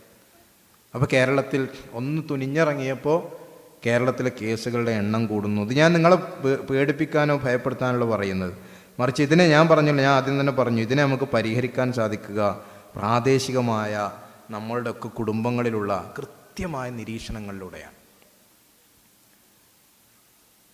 ഇപ്പോൾ കാസർഗോഡ് ഇപ്പോൾ ഈ റമദാൻ്റെ അവസാനത്തിലാണ് 2 യുവതികളെയും 2 യുവാക്കളെയും, എഞ്ചിനീയർമാരാണ് 2 പേരും യുവാക്കൾ, അവർ 2 പേരെയും ഈ പുതിയ സിന്തറ്റിക് ലഹരിയുമായി ഒരു ഹോട്ടൽ റൂമിൽ നിന്ന് റെയ്ഡ് ചെയ്യുമ്പോൾ പിടിക്കുന്നത്.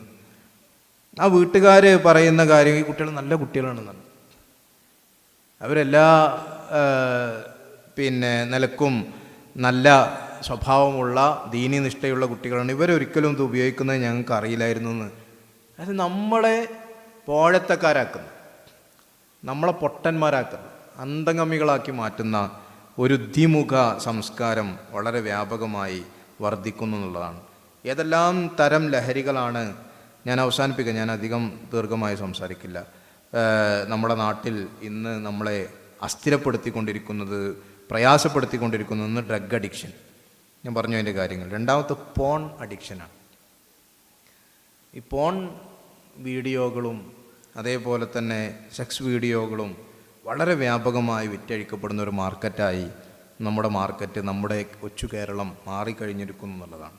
വളരെ ചെറിയ, അത് ഒരു 100-150 രൂപ കൊടുത്താൽ രാത്രി എത്രയും സമയം സംസാരിക്കാൻ നിങ്ങൾക്കൊരു പെൺകുട്ടിയെ കിട്ടും എന്ന് പറയുന്ന രീതിയിൽ നമ്മുടെ കുട്ടികൾ ഇത്തരം അഡിക്ഷൻ്റെ ലോകത്തേക്ക് വളരെ വ്യാപകമായി പോയിക്കൊണ്ടിരിക്കുന്ന ഒരു സാഹചര്യം ഉണ്ട്. മ്യൂസിക് അഡിക്ഷൻ നമ്മൾ വിചാരിക്കുന്നതിലേക്കപ്പുറം. ഇപ്പോൾ കഴിഞ്ഞ ദിവസങ്ങളിൽ ഇപ്പോൾ വേടൻ എന്ന് പറയുന്ന ഒരു കറുത്ത വർഗ്ഗക്കാരുടെ പ്രതിനിധിയായി, അല്ലെങ്കിൽ താഴ്ന്ന വർഗ്ഗക്കാരുടെ പ്രതിനിധിയായി പ്രത്യക്ഷപ്പെട്ട ഒരു ചെറുപ്പക്കാരൻ, ഇടതുപക്ഷം ഇപ്പോൾ അയാളെ സംരക്ഷിക്കാനുള്ള നടപടികളിലേക്ക് നീങ്ങിക്കഴിഞ്ഞിരിക്കുകയാണ്. അത് ഈ ഒരു കാസ്റ്റിൻ്റെ ഒരു പ്രതിനിധി എന്നുള്ളതാണ് ആ സംരക്ഷണം. അയാൾ ഒരു മയക്കുമരുന്നുമായി പിടിക്കപ്പെട്ടു. അയാളുടെ ഒക്കെ പരിപാടിയിൽ പങ്കെടുക്കുന്ന ആളുകളുടെ എണ്ണം, ഒരുപക്ഷേ ഇരിക്കുന്ന ആളുകൾ നമ്മളാരും അയാളെക്കുറിച്ച് അത്ര അവെയർഡായിരിക്കില്ല. ഇപ്പോൾ പിടിക്കപ്പെട്ടപ്പോഴാണെങ്കിലും പലരും അയാളെക്കുറിച്ച് അന്വേഷിക്കുന്നത് ഏതാണ് ഈ ചെങ്ങായി എന്നുള്ളത്. അയാളുടെ പരിപാടിയിൽ പങ്കെടുക്കുന്ന ആളുകളുടെ എണ്ണം അയാളെ തന്നെ അത്ഭുതപ്പെടുത്തുകയാണ്.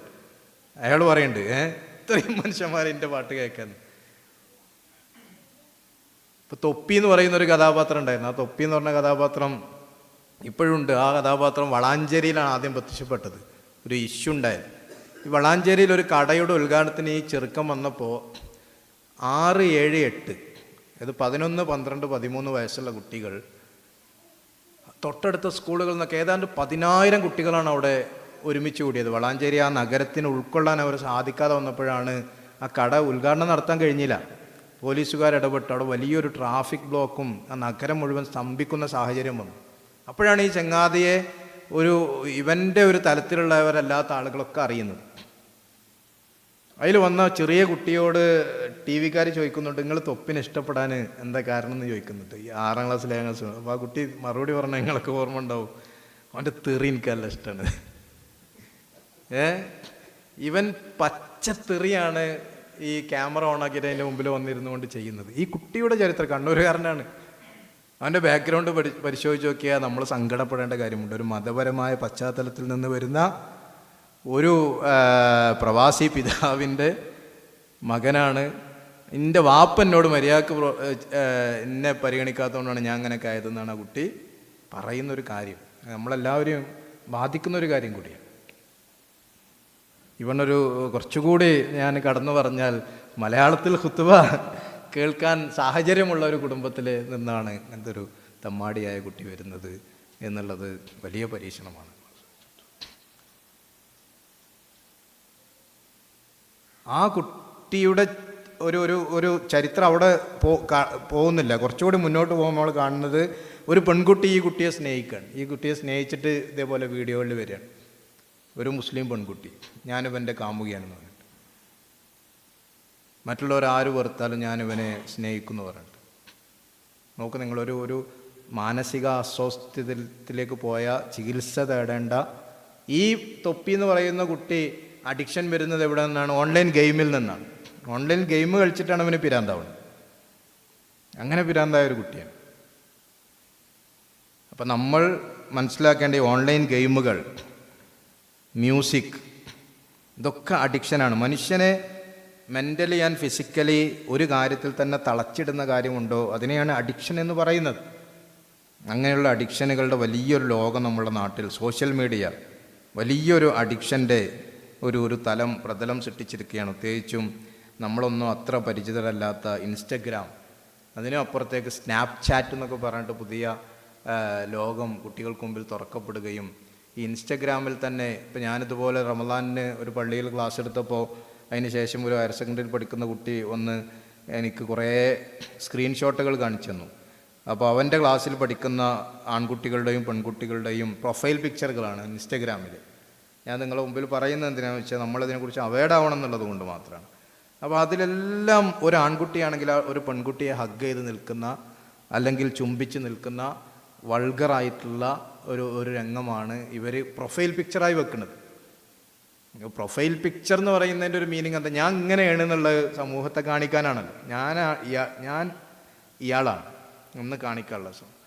അപ്പോൾ ഈ കുട്ടികൾക്ക് അതിനുള്ള ധൈര്യം ഇടുന്ന ഈ കുട്ടികളെ ഈ കുട്ടീനോട് പറയാണ്, ഇവൻ്റെ ഉമ്മയും ബാപ്പി ഇത് കാണൂല എന്ന് ഉറപ്പുണ്ട്. അവരിത് കാണൂല, ഈ പ്രൊഫൈൽ പിക്ചർ എന്നാൽ അവൻ്റെ സുഹൃത്തുക്കളൊക്കെ ഇത് കാണും ചെയ്യും. അവരുടെ ഇടയിൽ അവന് ഒരു അത്യാവശ്യം ആ നിലക്കുള്ള ഇമേജ് ഉണ്ടാവണം. ഞാനൊരു റിലേഷൻഷിപ്പുള്ള ആളാണെന്നുള്ള ഇമേജ് ഉണ്ടാവണം. എൻ്റെ ഉമ്മയും ബാപ്പി ഇത് അറിയും ചെയ്യരുത്. അതിന് പറ്റിയൊരിടമായി സോഷ്യൽ മീഡിയയുടെ ഇത്തരം ഇൻസ്റ്റഗ്രാമുകളും ഇത്തരം മീഡിയകളും മാറിക്കഴിഞ്ഞിരിക്കുകയാണ്. ഞാൻ പറയുന്നത് നമ്മളൊരു അന്തംഗമി രക്ഷിതാക്കളായി മാറരുത്. നമ്മളുടെ ഭാര്യമാരും അങ്ങനെ മാറരുത്. നമ്മളുടെ ഉമ്മമാരങ്ങനെ മാറരുത്. മറിച്ച് എങ്ങനെയാണ് ഇതിനെ ഞാൻ അവസാന ഘട്ടത്തിലേക്ക് പോവുകയാണ്, എങ്ങനെ നമുക്കിതിനെ പ്രതിരോധിക്കാൻ സാധിക്കും? അവിടെയാണ് നമ്മളിതിനെയൊക്കെ ഒരു നിരീക്ഷണം എന്നുള്ള റസൂലുള്ളാഹി സ്വല്ലല്ലാഹു അലൈഹി വസല്ലം ഒരു നിരീക്ഷണം എന്നത് മതപരമായി നമ്മളെ പഠിപ്പിച്ചിട്ടുള്ള കാര്യമാണ്. അൽ മുറാഖബത്ത് എന്നാണ് അതിന് ഇസ്ലാമികമായ സാങ്കേതിക ഭാഷയിൽ പറയാം. അള്ളാഹു നമ്മളെ നിരീക്ഷിച്ചു കൊണ്ടിരിക്കുന്നു എന്നുള്ളൊരു ബോധം നമ്മളിലുണ്ടാവുക എന്നുള്ളതാണ്. ജിബ്രീൽ അലൈഹി സ്വലാത്തു വസ്സലാം ഇഹ്സാനിനെ കുറിച്ച് പഠിപ്പിച്ചപ്പോൾ നബി സല്ലല്ലാഹു അലൈഹി വസല്ലം നമുക്ക് അതിലൂടെ പഠിപ്പിച്ചു തന്നു. ആ ഒരു ബോധത്തിലൂടെ മാത്രമേ നമുക്ക് നമ്മളുടെ ഒരു തഖ്വയും നമ്മളുടെ ഒരു ഭക്തിയും അള്ളാഹുവിനെ കുറിച്ചുള്ളൊരു ബോധവും നിലനിർത്താൻ സാധിക്കും. ഇതേ ഒരു സാഹചര്യം തന്നെ കുട്ടികളിലേക്ക് നമ്മൾ സന്നിവേശിപ്പിക്കുകയും പടച്ചോനെ പേടിക്കുന്ന, ഏറ്റവും സ്വകാര്യമായി അള്ളാഹുവിനെ ഭയപ്പെടുന്ന ഒരു തലമുറയെ ഉണ്ടാക്കാനുള്ള നിരന്തരമായൊരു പ്രവർത്തനം, അത് ഗ്രാജുവലായിട്ടേ നടക്കുള്ളൂ. നമ്മൾ കുറച്ച് ടേക്ക് ദം ടൈം എന്നുള്ളൊരു ഇത് നമ്മൾ സ്വീകരിക്കണം. ഒറ്റയടിക്ക് നമ്മൾ പിടിച്ചിട്ട് ഇങ്ങോട്ട് വലിച്ച് ശരിയാക്കാൻ പറ്റില്ല. കാരണം ഈ ഇരിക്കുന്ന ആളുകൾക്കൊക്കെ നിങ്ങളുടേതായ ഒരു പാസ്റ്റ് ഉണ്ടാവും, നമുക്കൊക്കെ നമ്മളുടേതായ ഒരു കൗമാരമുണ്ടാകും, നമ്മളുടേതായ ഒരു യൗവനമുണ്ടാകും. ആ സമയത്ത് നമ്മൾ ചെറിയ ചെറിയ തെറ്റുകളോ ചെറിയ ചെറിയ ചാബല്യങ്ങളോ ഒക്കെ നമ്മളൊക്കെ ചെയ്തിട്ടുണ്ടാകും. അതൊരു പക്ഷേ നമ്മളുടെ കുട്ടികളിലും ഉണ്ടായേക്കാം. എന്നാലും അവരൊരു സമയമെടുത്ത് അവർ ഈ ദീനിൻ്റെ, ഈ നന്മയുടെ, ഈ സത്യത്തിൻ്റെ, ഈ ധാർമ്മിക കൂട്ടായ്മയുടെ വഴിയിലേക്ക് വരണം എന്നുള്ളൊരു ആഗ്രഹവും അതിനുവേണ്ടിയുള്ളൊരു തയ്യാറെടുപ്പുമാണ് നമ്മളുടെ മുമ്പിൽ ഉണ്ടാവേണ്ടത്. നബി സല്ലല്ലാഹു അലൈഹി വസല്ലം പറഞ്ഞ ഒരു ഹദീസിന് അലൈക്കും ബി സൗത്ത്, നിങ്ങൾക്ക് വീട്ടിൽ ഒരു വടി വേണമെന്ന് നബി സല്ലല്ലാഹു അലൈഹി വസല്ലം പറയുന്നുണ്ട്. ആ വടി കുട്ടികളെ അടിക്കാനല്ല, മറിച്ച് കുട്ടികൾക്കൊരു ബോധമുണ്ടാകാനാണ്. അവർ വഴി തെറ്റിയാൽ, അവരെവിടെയെങ്കിലും പിഴച്ചാൽ, അവർക്ക് എവിടെയെങ്കിലും ഒരു പാളിച്ച വന്നാൽ എൻ്റെ വാപ്പ എന്നെ ശിക്ഷിച്ചേക്കാം. അത് വടിയായിക്കൊള്ളണമെന്നില്ല, അതൊരു ഓർമ്മപ്പെടുത്തലായി നമ്മളുടെ വീടുകളിൽ ഉണ്ടാകണം എന്നതാണ് ആ വിഷയത്തിൽ നമുക്ക് സൂചിപ്പിക്കാനുള്ളത്. മാത്രമല്ല ഈ മൊബൈൽ ഫോണുള്ള മനസ്സാണ്. അപ്പം അതടക്കം ഒരു നിരീക്ഷണത്തിന് നമ്മൾ തയ്യാറാവണം. ഇടയ്ക്ക് നമ്മൾ കുട്ടികളുടെ ഫോണൊന്ന് വാങ്ങി അവർ നമുക്ക് തന്ന് നമ്മൾ അവരുടെ ആ ഫോണിലെ എല്ലാ ആപ്ലിക്കേഷൻസും ഒന്ന് പരതുന്ന, അതിന് എൻ്റെ വാപ്പാക്കും എൻ്റെ ഉമ്മാക്കും എൻ്റെ ഫോൺ പരിശോധിക്കാനൊരു കുഴപ്പമില്ല എന്ന് പറയുന്ന ഒരു സൗഹൃദ ബന്ധം നമ്മളുടെ കുട്ടികൾക്കിടയിൽ നമുക്കുണ്ടാക്കാൻ സാധിക്കണം.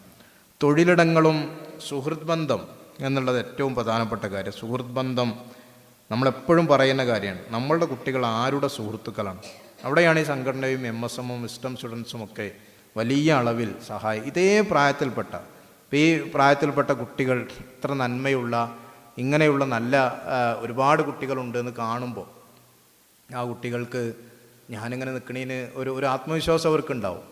ഏറ്റവും നല്ല IIT-യിൽ പഠിച്ചിട്ടുള്ള, അല്ലെങ്കിൽ വലിയ വലിയ എയിംസിൽ പഠിച്ചിട്ടുള്ള ഡോക്ടർമാർ, എൻജിനീയർമാർ, വലിയ വലിയ പോസ്റ്റുകളിലിരിക്കുന്ന ആളുകൾ, ഇവരൊക്കെ ഈ ഒരു ആശയധാരയുടെ കൂടെയുണ്ട്. ഇങ്ങനെയുള്ള കുട്ടികൾ, ഏറ്റവും നല്ല മികച്ച വിദ്യാഭ്യാസം കിട്ടുന്ന, ഏറ്റവും നല്ല ജോലി കിട്ടുന്ന കുട്ടികളൊക്കെ ഇങ്ങനെയുള്ള തലങ്ങളിലുണ്ട് എന്നുള്ളൊരു തിരിച്ചറിവ് കുട്ടികൾക്ക് കിട്ടുമ്പോൾ അവർക്ക് തെറ്റിപ്പോകാനുള്ള വഴികളിൽ നിന്ന് മാറി നന്മയുടെ കൂട്ടായ്മകളിലേക്ക് വരാൻ സാധിക്കും. അതിന് നമ്മൾ പ്രത്യേകിച്ച് നിങ്ങൾ വിദ്യാഭ്യാസത്തിൻ്റെ കാര്യത്തിൽ ഒരു ഹയർ സെക്കൻഡറി കഴിഞ്ഞ് ഒരു പുറത്തേക്കുള്ള, കേരളത്തിന് പുറത്തോ ഇന്ത്യക്ക് പുറത്തോ ഇന്ത്യയുടെ തന്നെ വിവിധ സംസ്ഥാനങ്ങളിലോ ഒക്കെ കുട്ടികളെ പറഞ്ഞയക്കുമ്പോൾ നിർബന്ധമായും അത്തരം സന്ദർഭങ്ങളിൽ കുട്ടികൾ തെറ്റിപ്പോകുന്നതിൻ്റെ വലിയൊരളവ് അവിടെയാണ് നമ്മൾ കാണുന്നത്. അത്തരം സമയത്ത് അവരുടെ ക്യാമ്പസ്, ഹോസ്റ്റൽ, അതിൻ്റെ ഒരു ഇസ്ലാമിക് പരിസരം, ഈ സാഹചര്യങ്ങളൊക്കെ വിലയിരുത്തണം. അതിനൊക്കെ ഈ സംഘടന എന്നുള്ളത് അവിടെയൊക്കെ നമ്മൾ കണക്ഷനാണ്. ഇന്നത്തെ ലോകത്ത് ഏറ്റവും വലിയ അസറ്റ് എന്ന് പറയുന്നത് കണക്ഷൻ എന്നുള്ളതാണ്. നിങ്ങൾക്ക് നല്ലൊരു തൊഴിൽ കിട്ടണമെങ്കിൽ വരെ, നിങ്ങളുടെ മക്കൾക്ക് നല്ലൊരു തൊഴിൽ കിട്ടണമെങ്കിൽ വരെ നല്ല കണക്ഷൻ ഉണ്ടായിരിക്കണം, എല്ലാവരോടും നല്ല കോണ്ടാക്ട്സ് ഉണ്ടായിരിക്കണം എന്നുള്ളതാണ്. ആ കോണ്ടാക്ട്സുകളാണ്, നിങ്ങൾക്കറിയില്ല, ഇവിടെ ഒരു ജോലി കിട്ടണമെന്ന് റെഫറൻസ് വേണം. ഈ റെഫറൻസ്, ഒരു ഇസ്ലാമിക് റെഫറൻസ് നമുക്ക് എവിടെയും, ഇപ്പം നിങ്ങൾ ഇന്ത്യയിലെ ഏതൊരു പട്ടണം എടുത്ത് നോക്കിക്കോളൂ, ഹൈദരാബാദ് ആവട്ടെ, ഡൽഹി ആവട്ടെ, ബോംബെ ആവട്ടെ, നിങ്ങൾ കൊൽക്കത്തയിലാവട്ടെ, നിങ്ങളെവിടെ ലക്നൗവിലാവട്ടെ, എവിടെ നിങ്ങളുടെ കുട്ടിക്ക് ഒരു അഡ്മിഷൻ കിട്ടിയെന്ന് പറഞ്ഞ് വിസ്ഡം സ്റ്റുഡൻസിൻ്റെയോ അതുമായി ബന്ധപ്പെട്ട നമ്മളുടെ പ്രവർത്തകരെയോ ബന്ധപ്പെട്ട അവിടെ ഒരു കോണ്ടാക്ട്സ് ഉണ്ടാവും, അവിടെ റെഫറൻസ് ഉണ്ടാവും. ഇന്നയാളെ ബന്ധപ്പെട്ടാൽ നിങ്ങൾക്ക് അവിടെ ഇസ്ലാമിക് അറ്റ്മോസ്ഫിയറുള്ള ഹോസ്റ്റലിലെ സംവിധാനങ്ങളെക്കുറിച്ചോ, അല്ലെങ്കിൽ നിങ്ങൾ എവിടെയാണോ താമസിക്കുന്നത് അവിടെ നിന്ന് നിങ്ങൾക്ക് എത്തിച്ചേരാൻ സാധിക്കുന്ന ഒരു മാസത്തിൽ നടക്കുന്ന ഒരു CREയുടെ സംവിധാനത്തെക്കുറിച്ചോ ഒരു കണക്ഷൻ ഉണ്ടാവും. ഇത് ഉണ്ടാക്കിയെടുക്കുന്നത്, ഇത് നിലനിർത്തുന്നത് 2 വർഷത്തെ ഒരു ക്യാമ്പസിൽ, ഒരു 4 വർഷം ഒരു ക്യാമ്പസിൽ പഠിക്കുന്ന കുട്ടികളാണിത് ചെയ്യുന്നത്. ഇപ്പോൾ ഇവിടെ എഡ്യൂക്കേഷൻ സിറ്റിയിൽ ഞങ്ങളുടെയൊക്കെ ഒരു സുഹൃത്ത് പഠിക്കുന്നുണ്ട്, റിസർച്ചിന് വേണ്ടി കഴിഞ്ഞ സെപ്റ്റംബറിൽ ഇവിടെ വന്നിട്ടുണ്ട്, അർഷദ് എന്ന് പറഞ്ഞിട്ട്. ആ കുട്ടി അശോക യൂണിവേഴ്സിറ്റിയിലായിരുന്നു, ഡൽഹി അശോക യൂണിവേഴ്സിറ്റി. ഭൂരിഭാഗം ഹിന്ദു കമ്മ്യൂണിറ്റിയുടെ ഒരു ക്യാമ്പസാണ്. ഒരു ഹിന്ദു കമ്മ്യൂണിറ്റി നടത്തുന്ന ക്യാമ്പസും കൂടിയാണ്. വലിയ യൂണിവേഴ്സിറ്റിയാണ്. പക്ഷെ ആ യൂണിവേഴ്സിറ്റിയിൽ ഒരു ജുമുഅ തുടങ്ങാൻ ആ കുട്ടിയുടെ പരിശ്രമം കാരണം അവർ ഔദ്യോഗികമായി ഒരു പ്രയർ ഹാൾ വിട്ടുകൊടുത്തു, ഒരു റൂം വിട്ടുകൊടുത്തു. അവിടെ ഖുത്ബ നടത്തിയിരുന്നത് ഫിസിക്സിൽ റിസർച്ച് ചെയ്യുന്ന ഈ അർഷദ് എന്ന് പറഞ്ഞ കുട്ടിയാണ്. അങ്ങനെയുള്ള കുട്ടികളെ ഉണ്ടാക്കാൻ അവൻ പോരുമ്പോൾ അവനൊരു മലയാളി കുട്ടിയെ അവിടെ ഖുത്ബ പറയാൻ കിട്ടാത്തത് കൊണ്ട് അറബിയിൽ ഖുത്ബ പറയുന്നൊരു കശ്മീരിയോട് ഇന്നലെ ഞങ്ങൾ കണ്ട് സംസാരിച്ച പോലെ പ്രത്യേകം പറഞ്ഞു, അറബി അല്ലാത്തൊന്നും സംസാരിക്കരുത്, കാരണം അറബിയിൽ സംസാരിക്കുമ്പോൾ പിന്നെ വേറെ കശ്മീരി പാകിസ്ഥാനി പ്രശ്നങ്ങളൊന്നും ഉണ്ടാവില്ല എന്നുള്ളത് കൊണ്ട് അറബി അല്ലാത്തൊന്നും സംസാരിക്കരുതെന്ന് പറഞ്ഞിട്ടാണ്. കാരണം ആ സാധനം നിന്നു പോകരുത്, നടന്നു പോകണം എന്നുള്ളതുകൊണ്ട് അറബി ഖുത്ബ നടന്നുകൊണ്ടിരിക്കുന്ന ഒരു പള്ളിയായി ആ പള്ളി നിലനിർത്തിക്കൊണ്ടാണ് ആ കുട്ടി ഇങ്ങോട്ട് വരുന്നത്. അപ്പം ഇങ്ങനെയുള്ള സ്ഥാപനങ്ങളിൽ ഇത്തരം സംവിധാനം, ഇപ്പം ഇന്ത്യയെ സംബന്ധിച്ച് നിങ്ങളിവിടെ ജീവിക്കുന്ന ഖത്തറിലോ അല്ലെങ്കിൽ സൗദിയോ ഒക്കെ പരിസരത്ത് ജീവിച്ച ഒരാളെ സംബന്ധിച്ചിടത്തോളം ഇന്ത്യയിൽ ഇപ്പം ഞങ്ങൾ കഴിഞ്ഞ 2 വർഷം മുമ്പ് ഇന്ത്യയിലെ ഒട്ടുമിക്ക തരം ക്യാമ്പസുകൾ ഒരു കൂട്ടായ്മയുടെ ഭാഗമായി ഞങ്ങൾ സന്ദർശിച്ചിരുന്നു.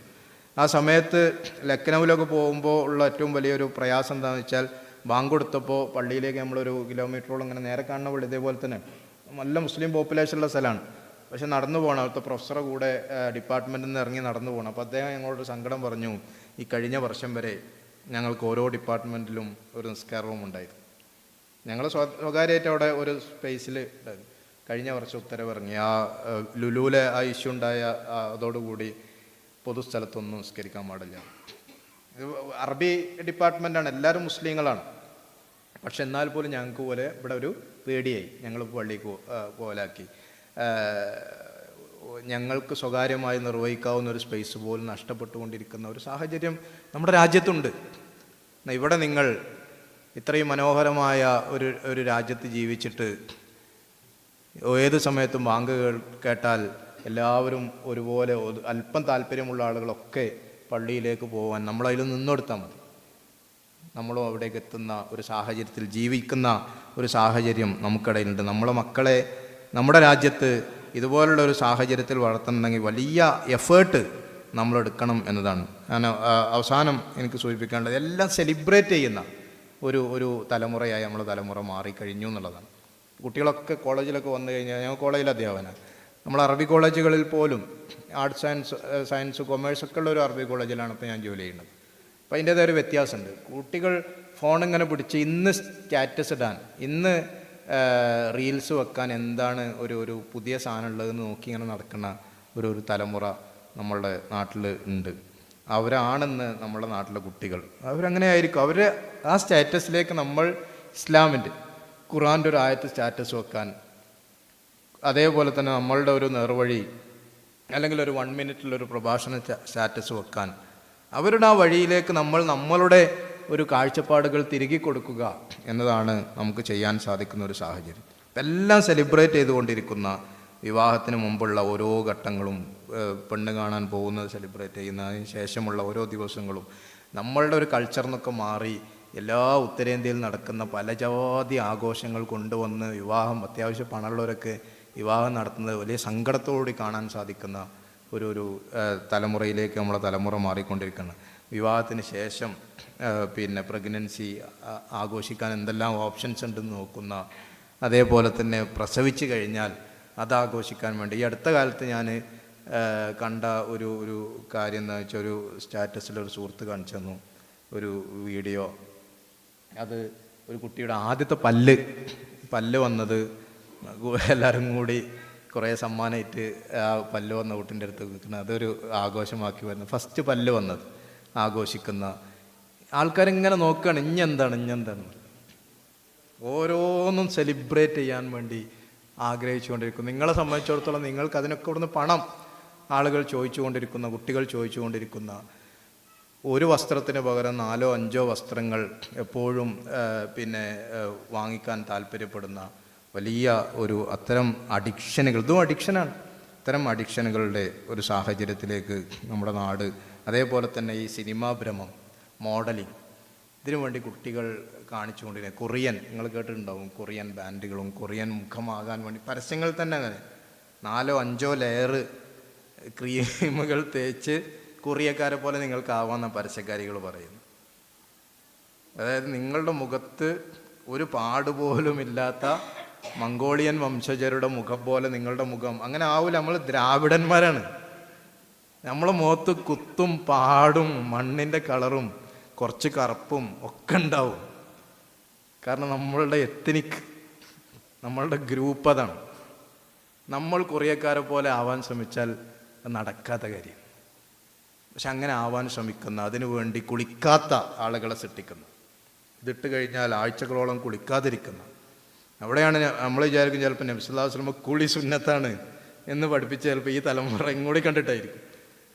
കാരണം എന്ന് വെച്ചാൽ വെള്ളിയാഴ്ച കുളിക്കണം എന്ന് നമ്മൾ ഇനി പുതിയ കുട്ടികളെ പഠിപ്പിച്ചു കൊടുക്കേണ്ട. ജുമുഅക്ക് നിങ്ങൾ കുളിക്കാതെ വരരുത് എന്ന് പഠിപ്പിച്ചു കൊടുക്കേണ്ട.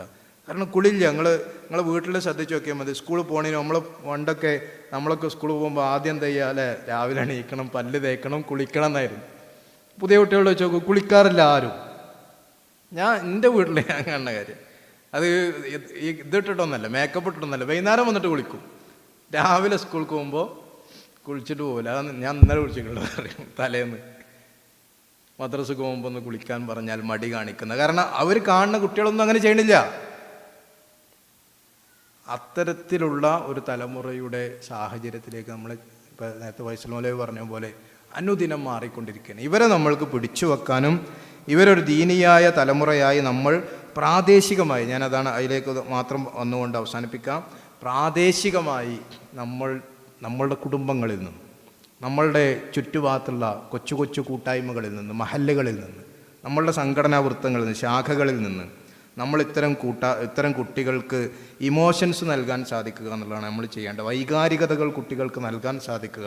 അവർ നഷ്ടപ്പെട്ടു പോയിക്കൊണ്ടിരിക്കുന്ന ഇമോഷൻസാണ് അവർ നഷ്ടപ്പെട്ടു പോയിക്കൊണ്ടിരിക്കുന്നത്. ഇൻ്റലിജൻസ് അവർക്കൊക്കെ ഉണ്ട്, ബുദ്ധിശക്തി അവർക്കൊക്കെ ഉണ്ട്.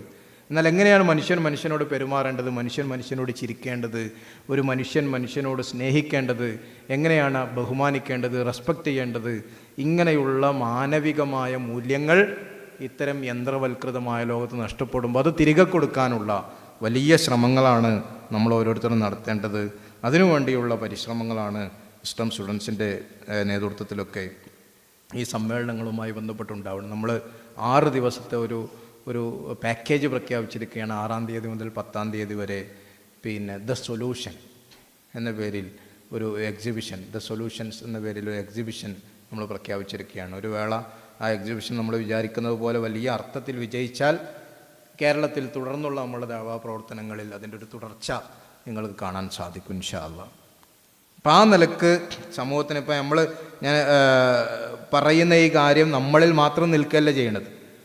ഇപ്പോൾ ഈ ട്രാൻസ്ജെൻഡറിസവുമായി ബന്ധപ്പെട്ട് നമ്മൾ മുന്നോട്ട് വെച്ചൊരു കാഴ്ചപ്പാടുണ്ടായിരുന്നു. അത് തുടക്കത്തിൽ ഇപ്പോൾ മുസ്ലിം ലീഗിൻ്റെ തന്നെ ഏറ്റവും ഉയർന്ന തലത്തിൽ നിൽക്കുന്ന വ്യക്തികളുടെ പേരൊന്നും ഞാൻ പറഞ്ഞില്ല, ഏറ്റവും ഉയർന്ന തലത്തിൽ ഇത്തരം പുതിയ കാര്യങ്ങളൊക്കെ കൈകാര്യം ചെയ്യുന്ന വ്യക്തികൾ ട്രാൻസ്ജെൻഡറിസത്തിന് അനുകൂലമായി അവരുടെ സോഷ്യൽ മീഡിയ പ്ലാറ്റ്ഫോമിലൊക്കെ ആദ്യഘട്ടത്തിൽ എഴുതിയിരുന്നു. അതായത് ഒരു ആധുനികതയുടെ ഭാഗമായി അവരെ കൂടി നമ്മൾ ചേർത്ത് പിടിക്കണം എന്നുള്ള അർത്ഥത്തിൽ. അങ്ങനെയുള്ള ലിംഗമുള്ള ആളുകൾ ഉണ്ടായേക്കാം, കാര്യങ്ങൾ അറിയാത്തത് കൊണ്ട് വന്ന സംഭവമാണ്. അവരെ നമ്മൾക്ക് ബോധവൽക്കരിക്കാൻ സാധിച്ചപ്പോൾ അവർ തിരുത്തി, വലിയ അർത്ഥത്തിൽ തിരുത്തി.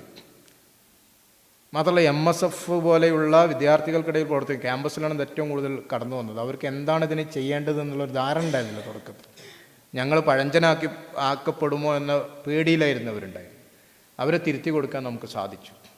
ഇപ്പം ഏറ്റവും അവസാനം നമ്മൾ കാണുന്നപ്പോൾ ഈ മുസ്ലിം യൂത്ത് ലീഗിൻ്റെ കേരളത്തിലെ എല്ലാ മണ്ഡലം പ്രസിഡന്റ് സെക്രട്ടറിമാരെയും വിളിച്ച് അവരുടെ ഏറ്റവും വലിയൊരു ഇന്നർ ക്യാമ്പ് 3 ദിവസം പാലക്കാട് നടന്നപ്പോൾ അതിലേറ്റവും സമയമെടുത്തൊരു സെഷൻ അവർ ചെയ്തത് ട്രാൻസ്ജെൻഡറിസം എന്താണ് എന്നും അതിനെ എങ്ങനെ നേരിടാമെന്നും അതിൻ്റെ ദൈക്ഷണിക തലം എന്ത് എന്നും അതിനെ നമുക്ക് എങ്ങനെയാണ് പ്രതിരോധിക്കേണ്ടത് എന്നും നമ്മളുടെ വിദ്യാർത്ഥി ഘടകത്തിൻ്റെ ഭാരവാഹി കൂടിയായിട്ടുള്ള ഡോക്ടർ അബ്ദുള്ള ബാസിലിനെ വിളിച്ച് അവിടെ യൂത്ത് ലീഗിൻ്റെ മുഴുവൻ ഭാരവാഹികൾക്ക് ഒരു ക്ലാസ് കൊടുത്തു. ചോദ്യോത്തരങ്ങളുടെ ഒരു വലിയ സെഷൻ നടത്തി. ഞാൻ പറഞ്ഞ നമ്മൾ മുന്നോട്ട് വെച്ച ഈ പരിഹാരത്തിൻ്റെ ശ്രമങ്ങൾ മുസ്ലിം പൊതുസമൂഹം ഏറ്റെടുക്കുകയും അവർ അബ്സോർവ് ചെയ്യുകയും അവർ ഞങ്ങളത് സ്വാംശീകരിക്കാൻ തയ്യാറാണെന്ന് പറയുകയും ഞങ്ങളതിൻ്റെ കൂടെ നിൽക്കാമെന്ന് പറയുകയും ചെയ്യുന്നൊരു സാഹചര്യം കേരളത്തിൽ നിന്നുണ്ട്. ജമാഅത്തെ ഇസ്ലാമിയുടെ അല്ലെങ്കിൽ ഷീയിസത്തിൻ്റെ അപകടങ്ങളെ, തീവ്രവാദത്തിൻ്റെ അപകടങ്ങളെ ബോധ്യപ്പെടുത്തിയപ്പോൾ 2005 നമുക്കങ്ങനെ ഒരു സ്വാധീനം മുസ്ലിം പൊതുസമൂഹത്തിൽ സൃഷ്ടിക്കാൻ സാധിച്ചിരുന്നു. അതുകൊണ്ടാണ് തീവ്രവാദവും NDF ഒക്കെ പരമാവധി മുസ്ലിം സമൂഹം അകന്നു നിന്നത്. അല്ലെങ്കിൽ എല്ലാവരും അതിനെതിരെ പറയുന്നൊരു സാഹചര്യം ഉണ്ടായിരുന്നു. അതേപോലെ പുതിയ കാലത്തെ ഭീഷണികളെ ആ നിലക്ക് നമുക്ക് കൈകാര്യം ചെയ്യാൻ സാധിക്കുന്നൊരു സാഹചര്യമുണ്ട് എന്നതുകൂടി ഓർമ്മപ്പെടുത്തി. അതൊക്കെ നമ്മുടെ പ്രവർത്തനങ്ങളുടെയും ആലോചനകളുടെയും നമ്മളുടെ കാഴ്ചപ്പാടുകൾ നമ്മൾ കൃത്യമായി രൂപീകരിച്ച് മുന്നോട്ട് പോകുന്നതിൻ്റെയും ഫലമാണ് എന്നുകൂടി ഓർമ്മപ്പെടുത്തിക്കൊണ്ട് നിങ്ങൾ ഇത്രയും സമയം ഇതിനു വേണ്ടി എൻ്റെ ഈ സംസാരം കേൾക്കാൻ നിങ്ങൾ ഇരുന്നതിൽ, സാധാരണ ഇന്ന് വൈകിട്ടുണ്ടാവുമെന്ന് ഉറപ്പാണ്, നിങ്ങൾ ഇരുന്നതിലുള്ള സന്തോഷം കൂടി രേഖപ്പെടുത്തുകയാണ്. ഒറ്റ കാര്യം കൂടി ഞാൻ കരുണയുടെ ഒരു കാര്യം ഒന്ന് പറയുന്നു.